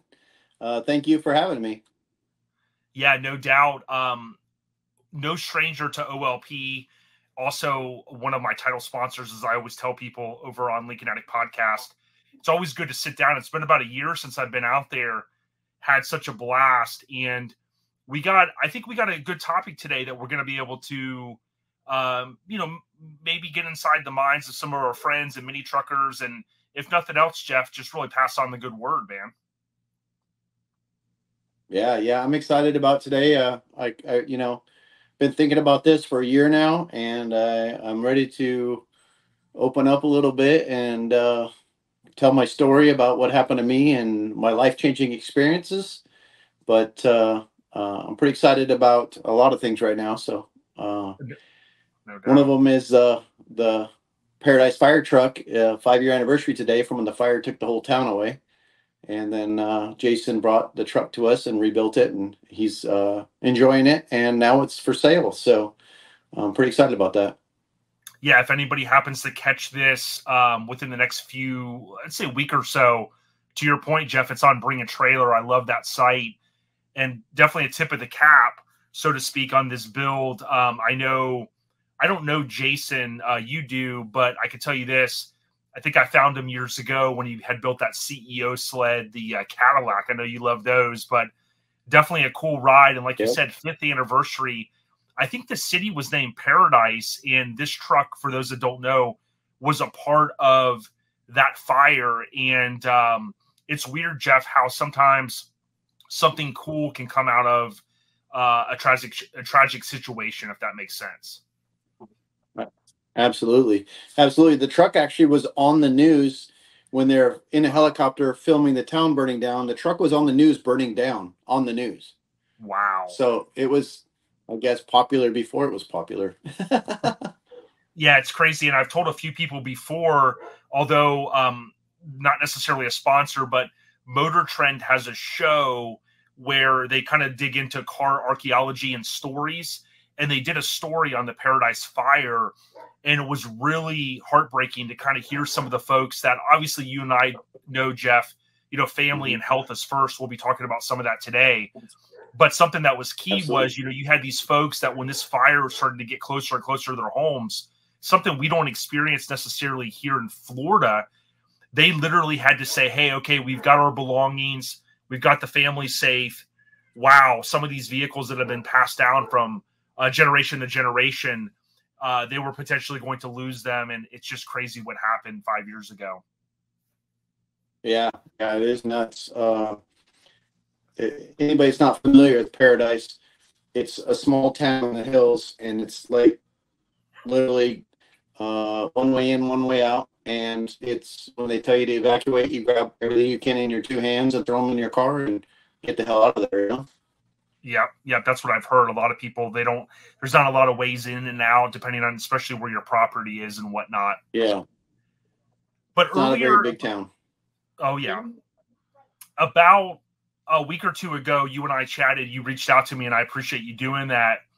And, you said, hey, Jay, I really didn't – a lot of people don't know this story and some things that have happened to you kind of personally. And you had offered to say, hey, why don't we get together and talk a little bit about it? I think it'll be a good message for others. Some people may take it with a grain of salt, but certainly I don't want to steal the thunder. Jeff at Devious here. Why don't you talk to us a little bit about some of the things you wanted to share today? Well, on the 17th, which I think this podcast will probably air right around there, is my 1-year anniversary for quitting drinking. A lot of people know that. A few people don't, whatever. And I post about it on my Instagram and my Facebook every now and then to more for support for people out there that want to quit drinking as well. Just so you know, I'm 50-year-old, just turned 50 this year, and I spent a lot of time partying. If you ever hung out with me, if you know me, at shows and stuff like that, I was always pretty hammered and doing crazy stupid stunts and being dumb and probably getting in too much trouble and having a good time. Never really thought, to be honest, that I ever had a problem. But a year ago, I had something happen to me and I got what's called SVT. And so basically what it is where your heart rate goes up to about 200 beats per minute while you're sitting still like we are right now, just talking. So basically it feels like your heart's going to come out of your chest. My shoulders hurt, my neck hurt, my head hurt, my teeth hurt. That's how bad it was. And I've never had my teeth hurt before. So that was pretty gnarly. I'm going to try to make this story somewhat short. Sure. I went to work like every other day, and I had a pretty intense conversation with one of my kids. And so that elevated my stress level a little bit. Although I wasn't stressed out, I was actually pretty excited because I got to get some of the stuff off my chest that I've been holding in, and as well as he did to me. Once I got off the phone with that, I was just like feeling this pressure on my chest and kind of weird. And I just thought it might have been because of the conversation. So I just kind of took it easy. I went to my office, and I have a couch in my office. I laid down and just relaxed a little bit to see if, it would come down and drink some water, and wasn't sure what was going on with me at the time.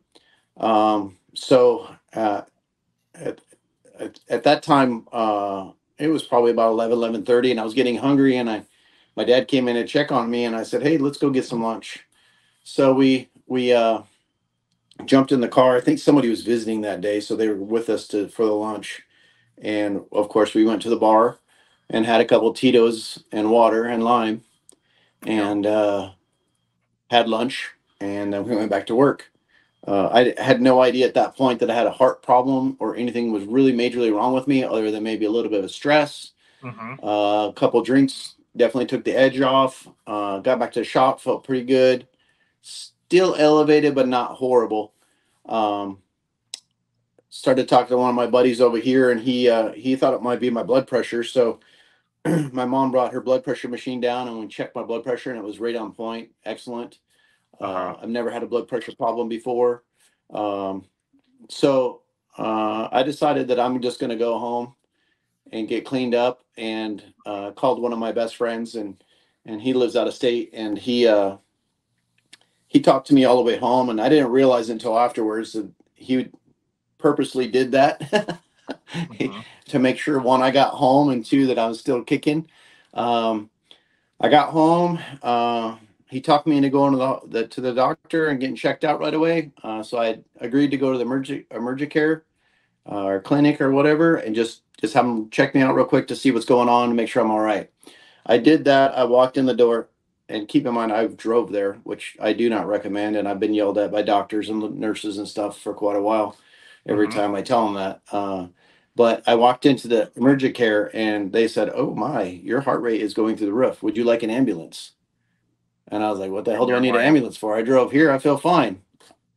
I had a little pressure here and a headache and some shit going on, but I was like, "What am I doing with my car? Of course I'll drive."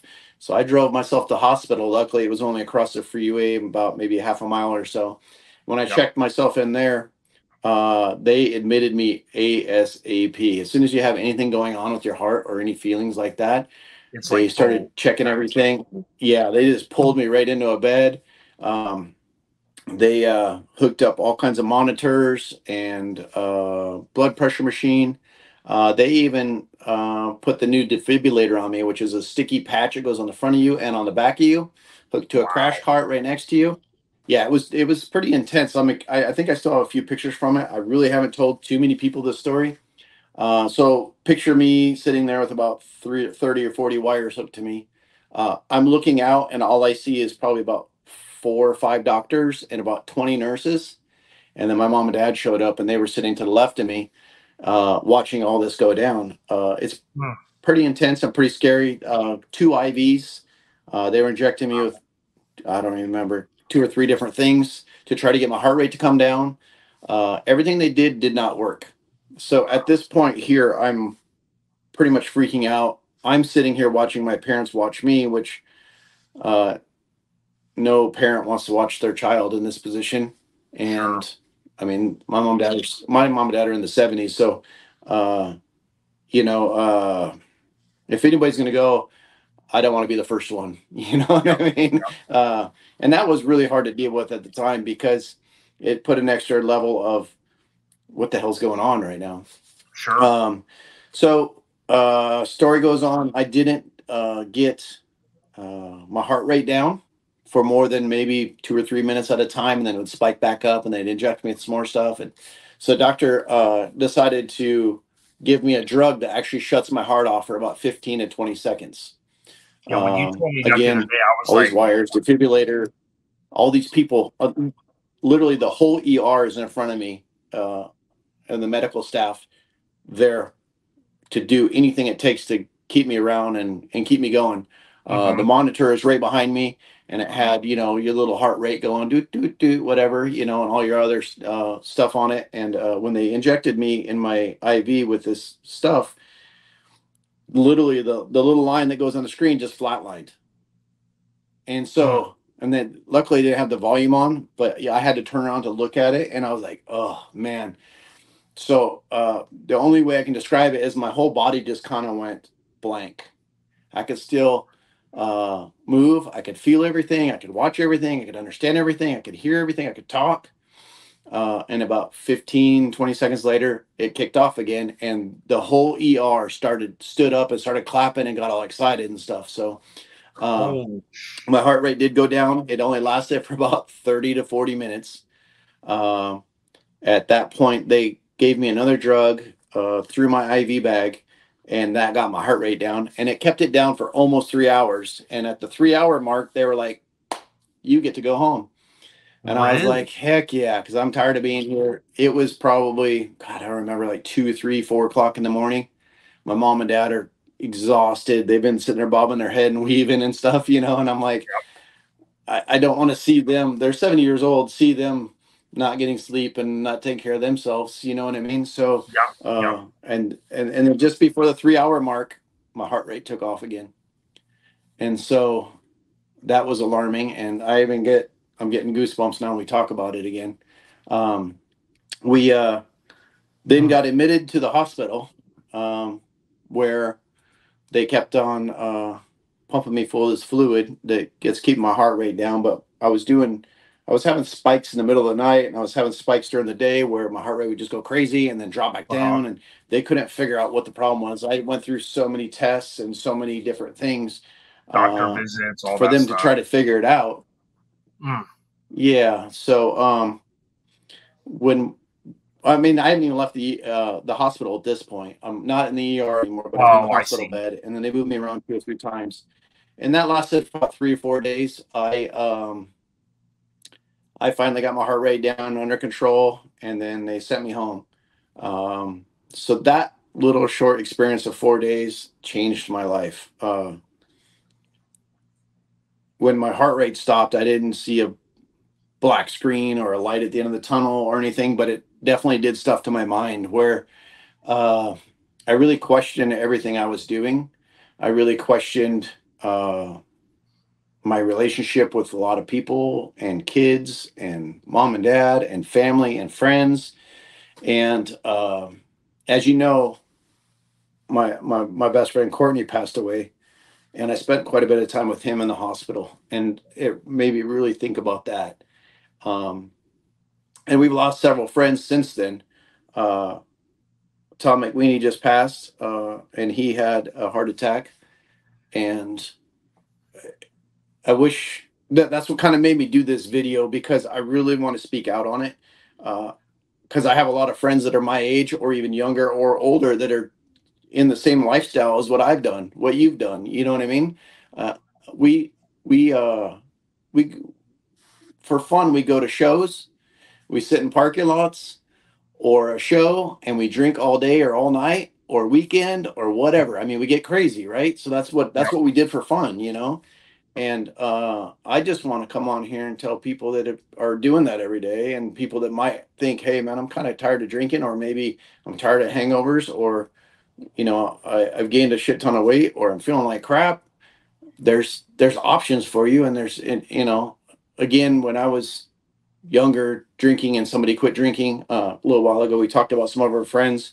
I always thought to myself, well, good for you. That means there's more for me to drink, you know? And now I totally look at that perspective on the opposite way, like, God, why didn't I listen to them? You know what I mean? Or at least slow down, you know? I was getting to the point where we were drinking a handle of Jameson or a handle of Tito's a day, splitting it with my partner, Ashley. And we would just party, man. We'd go all day, all night, you know? So since then, obviously, I quit drinking, obviously for health reasons, but it has completely 100% changed my life. My relationship with my kids is 10 times better. My relationship with my mom and dad is 10 times better. With Ashley is 10 times better. With all my friends is 10 times better.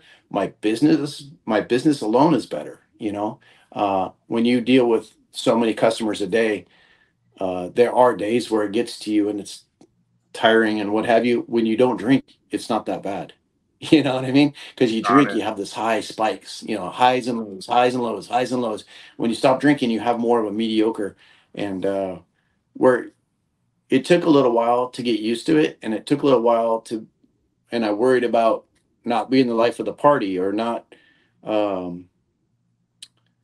outdoing everybody else. You know what I mean? I guess that's the way I am, you know, like I always want to be the funniest and the loudest and the stupidest and a jokester, you know. So you still got the best laugh, Jeff. You still got the best laugh. That won't change. Won't change, that's for sure. But that's kind of my story and why I stopped drinking, and I guess what I wanted to do with you is just tell my story, and hopefully my buddy John, or my friend Frank, or maybe even somebody I don't know, Emily or whatever, sees this and goes, yeah, okay, I'm tired of the same routine that we do every weekend, you know? I mean, we got down to Taco Tuesday, Wing Wednesday, Thirsty Thursday, Fuck It Friday, and oh shit, it's Saturday. Might as well party Saturday. We can't go out without doing Sunday as well. So we would do that, you know. I live in a small town with I live in a small community in a big town called Kenyon Lake, and all we do here is party. We drive around our golf carts and drink. We drive on boats and drink, you know. And not that I condone any of that stuff, but I was very lucky that I'm sitting here right today because I wasn't taking care of myself.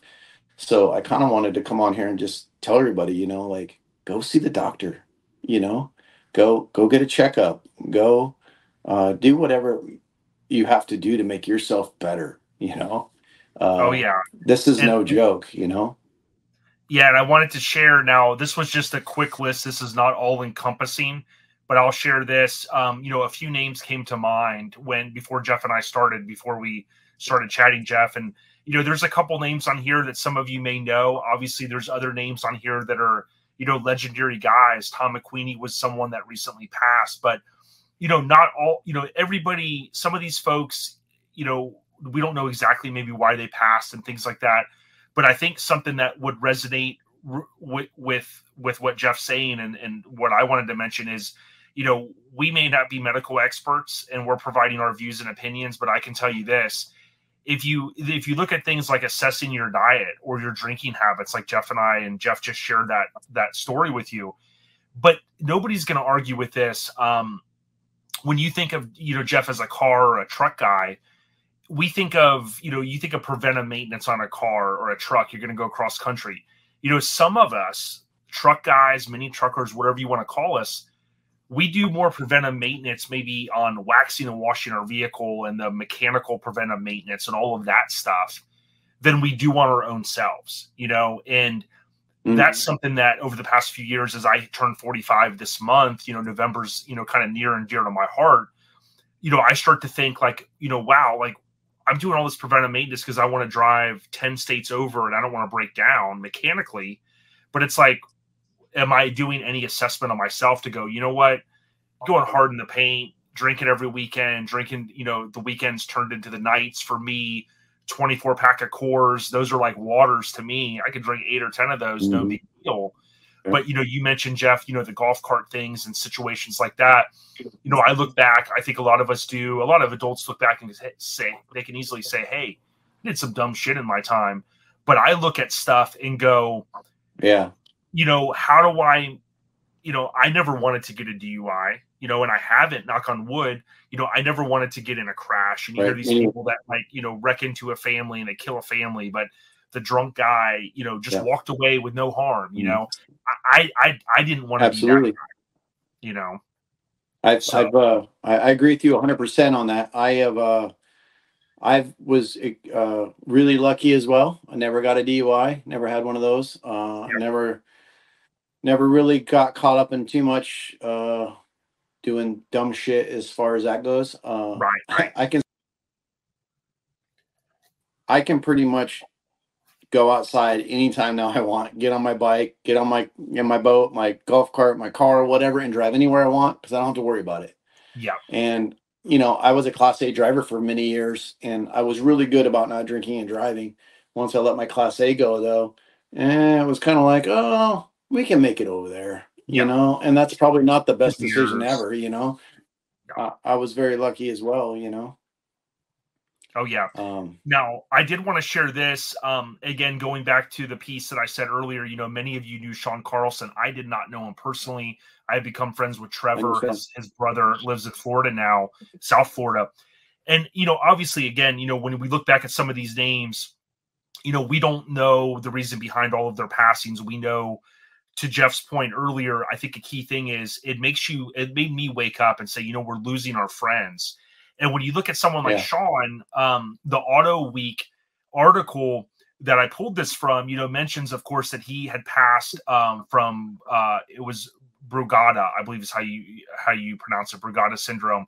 It was a genetic heart disorder. And the thing I would tell you is, he was 35 years old. And something that I think is important is, when you think about like how talented he was, or how skillful he was, and he passed at 35. And then, I'm at 45, Jeff's at 50. Some of you guys are different ages. I start to think, we're lucky in a lot of ways, blessed, however you want to think about it, to be where we're at. And it's like some people didn't get, Tupac, one of my favorite artists, died at 25, right? And you think about how much more life you have in you. And it's like, we're not here to preach and say, hey, we're your dad, we're going to tell you what to do. But I think opening the conversation in hip hop, I follow a lot of guys, and in hip hop, it's not cool to talk about diet and, eating good and walking and stuff. But Jeff and I are here to kind of lay down the foundation and say, hey, look, at least think about it. Some of us, if you drive for a living, maybe you're behind the wheel a lot, you don't get enough exercise or this or that. Just think about it, right, Jeff? Because the way I see it is the preventive maintenance on the vehicles is great, but we got to do some self-assessing and preventive maintenance on ourselves. Absolutely. When all this went down for me, I basically had to cut out pretty much everything I love. Caffeine, salt, meat, red meats, my diet went to a very, very bland diet real quick. Eating's no longer my favorite thing to do. I lost Right. 45 pounds, which is good news. Wow. But yeah, definitely. And again, I said that before. I never went to the doctor. I don't like doctors. I don't like going Yep. there. I don't like dealing with them. I find that they're always trying to fill you full of pills and shots Right. and junk like Push that. their agenda and all that I'm not. crap. I don't even. I don't even do the flu shot. You know what I mean? I feel like Yep. the last time I did a flu shot, it made me worse. You know. Yep. Yep. Um, and I don't know. That's just my belief. I don't Sure. if you or anybody else takes it. Do what you do. But Sure. when I was in the hospital, they kept on asking me like, "So what else have you been in the hospital for?" And I was like, "Nothing." Nothing, right? Like, what do you mean? I'm like, "Oh, I've got stitches. I broke a few bones here and there growing up, but I've never really. You've never had any surgeries. You never been in the hospital. And when's the last time you'd been to the doctor?" I'm like, I can't remember. You like show You them your know? phone. You're like, you know who I am, Mr. Devious here, right? I mean, I don't, I'm good. Yeah, it was just like, yeah, just fix me. I need to go back to work, you know? Yeah, we got parts that gotta Um, ship out tomorrow. yeah, I got people what's going on. But yeah, I definitely recommend just go get a physical or a checkup, you know? Yep. If you have something that you feel is not right with you, go get it checked out. Don't wait till the last minute like I did and you know, possibly not make it, you know? Yep. And something that I think should be said in the past few years, on the West Coast, Bob Grant, kind of this sheet metal legend, Northern Cal guy, severed ties a long time. When I would see stories of like Bob Grant saying, "Hey, I quit drinking," or Dave Schulman here on the East Coast, Richard Yeah. Rachi from Arizona, there's a lot of different folks, and I can't name them all, but a lot of times I would think to myself, Yeah. like, man, like, wow, how could you do that? But something that I learned is last December, I had dropped my car off at my buddy's, and I was, ironically enough, this could be a promo, but I was dropping my car off to get it bagged with the Devious kit on my Lincoln, and I had been waiting for some time, and I was excited about it. And when we were coming back, we stopped at Ford's Garage, and I had a beer. I think that was on December 10th. And the next morning I woke up, and it was just one beer, and I just said, I'm going to try before Christmas. I'm not going to drink for a week. And then a week came, and I was like, you know what? I'm going to make it 2 weeks. And before I knew it, by the time this airs, 11/11 will be, ironically enough, 11 months.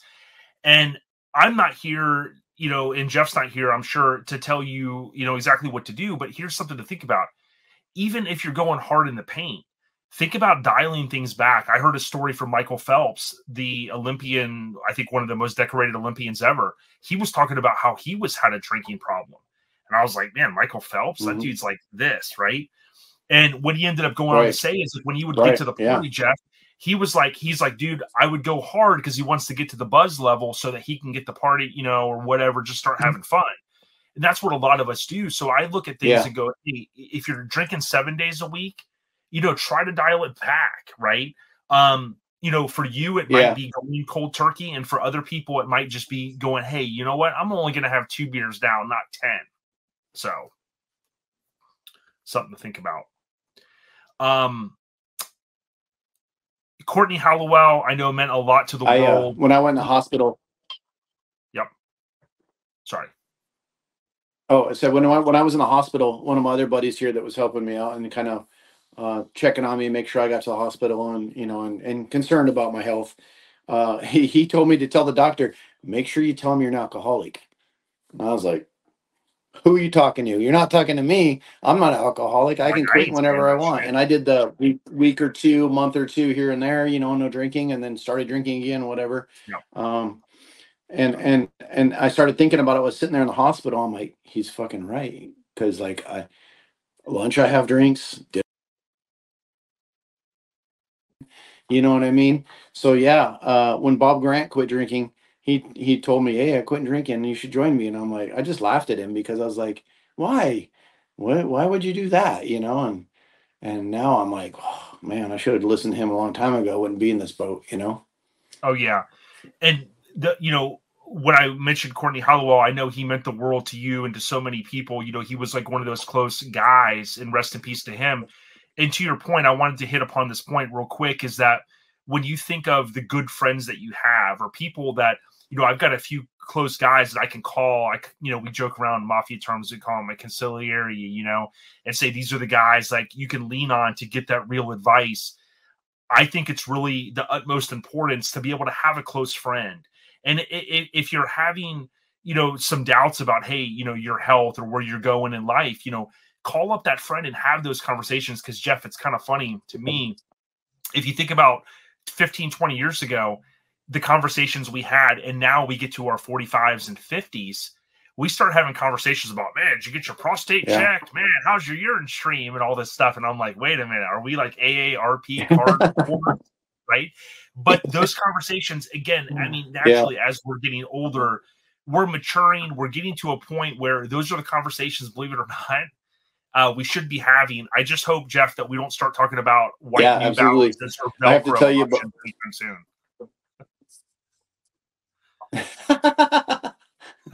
Yeah, I have to tell you about probably not even a month ago, me and 3 or 4 friends were out in the back deck of my house, and you've been here, so my back deck overlooks the lake, and we were literally sitting out there drinking liquid death, and we had a blood pressure machine, and we were all doing the blood pressure machine to see who's the lowest blood pressure in the whole group. That was like a Friday or Saturday night, I think. We were just hanging out, enjoying the view. It was beautiful weather, and we're checking blood pressure. It's checking the Velcro straps on the New Balance. Yeah, I can still reach them. Just kidding. Yeah. But no, I know. And if anybody knows anybody at Liquid Death, please get. I know Jeff doesn't want me to even say this, but Jeff, with I love Devious Customs. I always have been around a little over 20 years. I think it was April 1st of 2020, 2021. It started somewhere around there. You're right. You're good with dates, man. Yeah, I know, right? And the cool thing is like with Liquid Death, something that we found. And Nerdy Girl, she would chime in, and I was like, what does she mean? I was like, man, I said, I ain't trying to steal my buddy's thunder, my homie, as far as like posting stuff. And she's like, no, Jeff's been posting about the Liquid Death. And I said, yeah, I've seen that. And it finally kind of clicked when we had our conversation about a week ago. And the cool thing about the Liquid Death is, although it's water, I can hang out at Mini Nats, and with the NC guys, they invited me up. I hung out with them one night in the cabin, and everybody's doing their own thing, but it's like, I got, whether I want to put it in a bag, like, pour out some for the homie, or I'm just walking around with the can, dude, it gives me the feeling of I'm still there, I'm still hanging out, but I've learned I don't have to be freaking, swallowing alcohol. Yeah. When we go out now, we still pack a cooler. We just pack a cooler full of water rather than beer or liquor. You know what I mean? I agree with that 1,000%. I guess my guys at work always like, man, when I first started drinking this, they're like, I thought you were walking around with the fucking tall can, partying it up during work at 8 o'clock in the morning or whatever. I was like, nah, this water, dog, so it's very expensive water. My friends give me a hard time about it. They call me a water snob or bougie, which is fine. I don't care because it tastes good. But to be honest with you, the lime flavor tastes like Tito's lime and water. So when I quit, it wasn't like I didn't change my taste to drink something else. It already had it in the can. So I kind of felt like, not that I was drinking, but I felt like I still had something that tasted similar. So it wasn't like stop. Yep. Exactly. And something I would point out as, we kind of wind down the conversation somewhat is, I remember when I first got in the mini truck scene, I was younger and I wasn't a kid that a lot of my friends partied, in high school, we went out to fields and, we had the jacked up trucks here in Land O'Lakes and we all hung out and stuff, but I was never an early drinker. And as I got into the mini truck scene, believe it or not, that's when I started drinking. I had a friend that, unfortunately, his name was on that list. He has since passed away. He was a part of Severed Florida. And, he was like, oh, man, try this, and I was like, oh, cool. Yeah, these taste good, and I started drinking because of the mini truck scene. And to your point, we go to these shows, you drive 15 hours, you hang out till 3, 4 in the morning. And I always kind of felt like what you said earlier, being the life of the party, man. I'm going to go out here until 3 a.m. We're going to go crazy. We're going to mess with the petitioners, or we're going to do all that. But I realized it's like, you know what? I'd rather hang out, get the food, chill out in the parking lot. I can still do it till whatever time. Yep. I get up the next morning and I remember when Rich Irachi stopped drinking, and, famous Crazy Rich, shout out to him. He's been on OLP. Rich said, hey, I get up on a Sunday now and I don't have this hangover until 12, 1 o'clock where I'm like dead to the world. Yeah.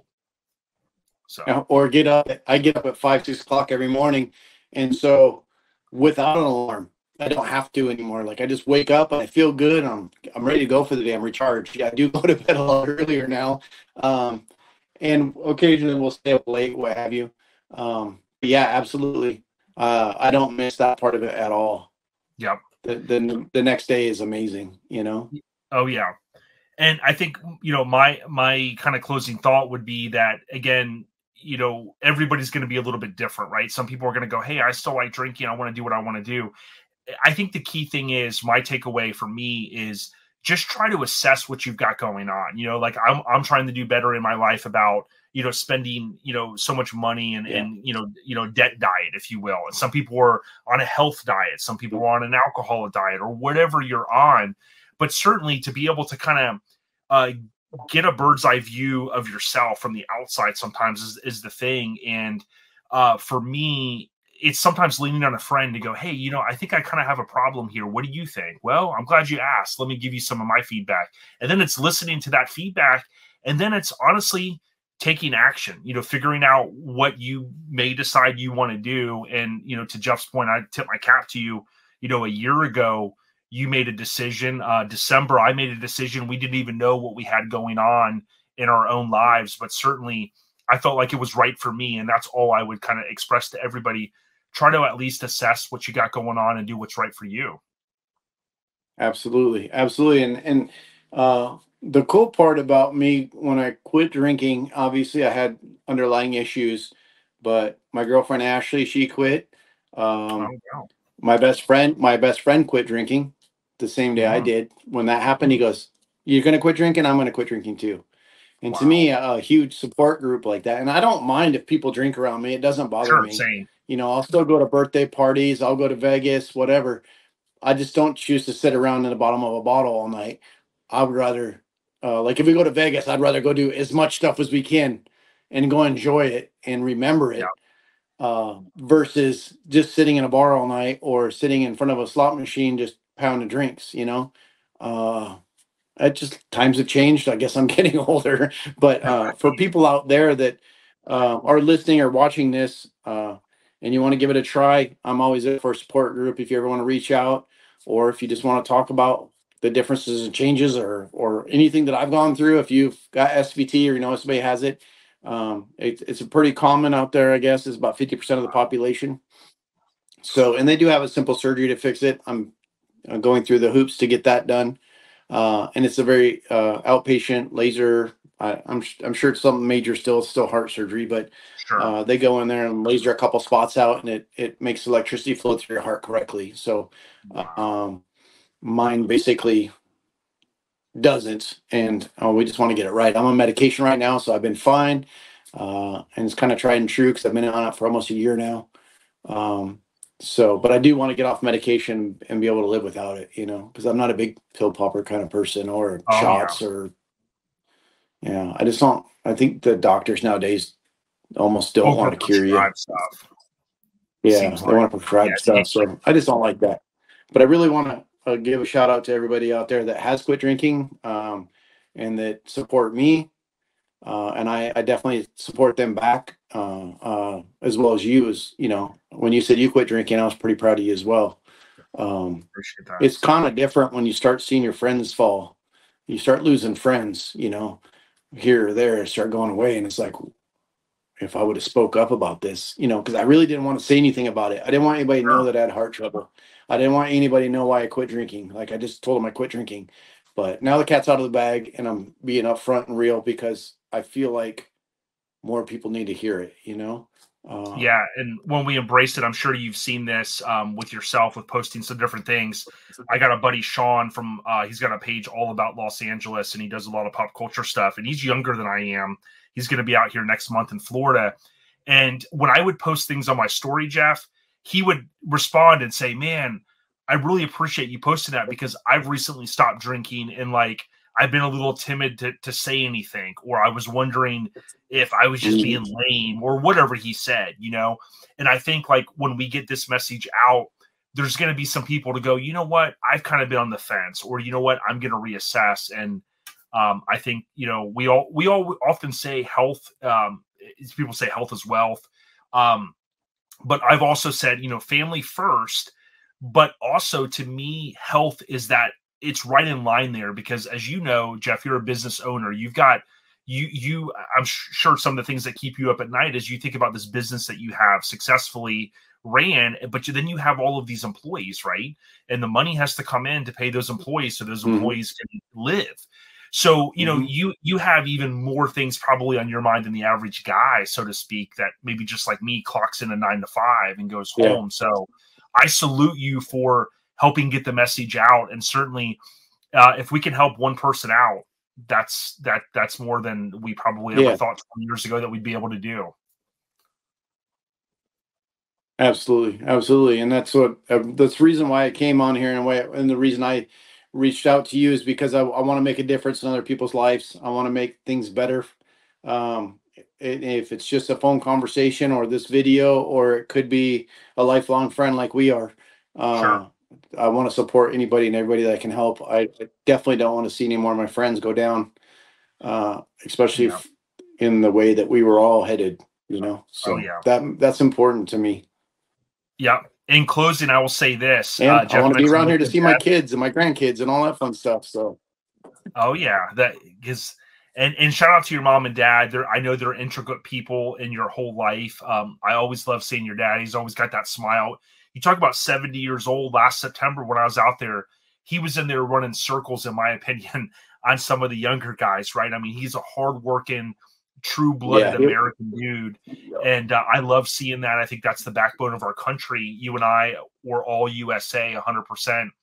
And I'll say this, if anybody's got a connection to Liquid Death, get them to get set up over at Devious Customs, because I'll tell you something that was important to me. And my final thought is just being able to you know, see the success of people and see these other stories where people have said, hey, I stopped drinking, I'm drinking the waters and things like that.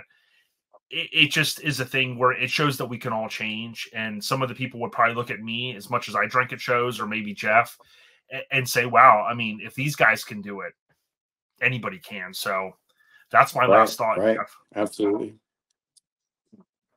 Yeah. I'm on the same boat with that one. If somebody can look at me and go, and somebody that actually knows me, can say, holy shit, Jeff quit drinking. There's hope for anybody, because I was a partier, man. I did it up big. Yeah. And I know I lost my train of thought there for a second. Here's the tie-in I was going to try with Liquid Death. Although Liquid Deaths might be more than your normal average water that you get out of the cooler, it's a lot cheaper than going to the bar on a Friday or Saturday night. I'm sure you've had bigger bills than I have, you know, with the friends and some of the guys, you know, the circles. Hey, I'll take the bill, no problem, you know, whatever. But you see some of those bills, and I know, like, even me as just a single dude going out on a Friday night could be $70, $80, $100 or more, obviously, depending on where we go. Liquid Death in the grand scheme of things is a lot cheaper than that. Absolutely. And that's exactly what I tell everybody too. They're like, oh my God, you spent $80 of water. And I'm like, yeah, you wouldn't say that. Or Tito's or something. You'd be like, oh my God, you're having a party tonight. And it's like, no, I just spent $100 on vodka, you know? Yeah. It's kind of funny how people look at stuff, but yeah. And I'll bring up I definitely want to lead more people down the water path. Right. And in closing, I'm going to bring up the L word. As a Lincoln fanatic, as AKA the Lincoln addict, we have, you know, this, Lincolns are prone to breakdown. So I need to save all the money from alcohol so I can actually keep the car on the road. Yeah, absolutely. Absolutely. Much love. I appreciate you, Jason. Yeah, I appreciate you as a friend. I would say much love to Jeff at Devious Customs, of course, deviouscustomz.com. But oh yeah, don't forget, they're also on YouTube, and they're going to continue bringing more content to you guys in 2024. You may find this on Jeff's channel, on his social media, as well as OLP. However you find it, hopefully it resonates well with you. If you think that it could help one friend or family member or anyone, just share it. It's free, right, Jeff? Absolutely. And Doesn't hurt you. And remember, we are not lawyers, okay? Take our feedback today with a grain of salt, but nobody's going to argue with being preventive on yourself. It's ODB and Mr. Devious, right? What do you got to say, Jeff? Yes, sir. I love it. I love it. Appreciate you, brother. Thanks, brother. Yep. Hey, always on the rise, my soon. friend. We'll see you soon. And if you like this message, absolutely, please leave a comment, or if you have a successful message to share with us, comment it below wherever you're finding this content. We appreciate you guys. Absolutely. Stay on the rise. Absolutely. Thank you. Yo, episode 344. It's a wrap. Thanks for everyone that stuck with us all the way to the end. Didn't anticipate this episode being as long as it was, but I can't thank Jeff Davy enough for reaching out and really telling a very personal story here on OLP. Maybe you can take some things from it. Maybe some things you're working on in your life. I know I'm working on some things in mine, and maybe it'll be motivation for you. But if nothing else, you got to tip your cap to someone like Jeff for sharing the story publicly and trying to maybe bring some light to some change that he's making in his life. I want to thank our title sponsor, Scraping the Coast. We'll be out there, of course, every year in June, Biloxi, typically the third weekend in the month of June for Scraping the Coast. You can find Scraping the Coast information on their website, Facebook, or Instagram for more information. We'll be covering it as we get closer. Of course, remember, Scraping the Coast is a mini truck Hall of Fame show. We hope to see you out there. If we missed anything this episode, we'll hit you hopefully next week with a Black Friday special edition, including, as I mentioned earlier, a West Coast hip-hop group that's legendary. They'll share some cool stories, including who they were set to sign with before he passed away. So more on that next week. And then in 2 weeks, we'll hit you with another episode. So we're going to do a 1, 2, 3 in a row for the first time in a while. And we're going to end this year strong. So thanks for bearing with us with the audio. I know it might sound a little bit different because we did the video side, but we're going to continue to improve. Everyone, thank you for the support. ODB, we at ya. Peace. Hey, and have a great Thanksgiving, everyone. Later.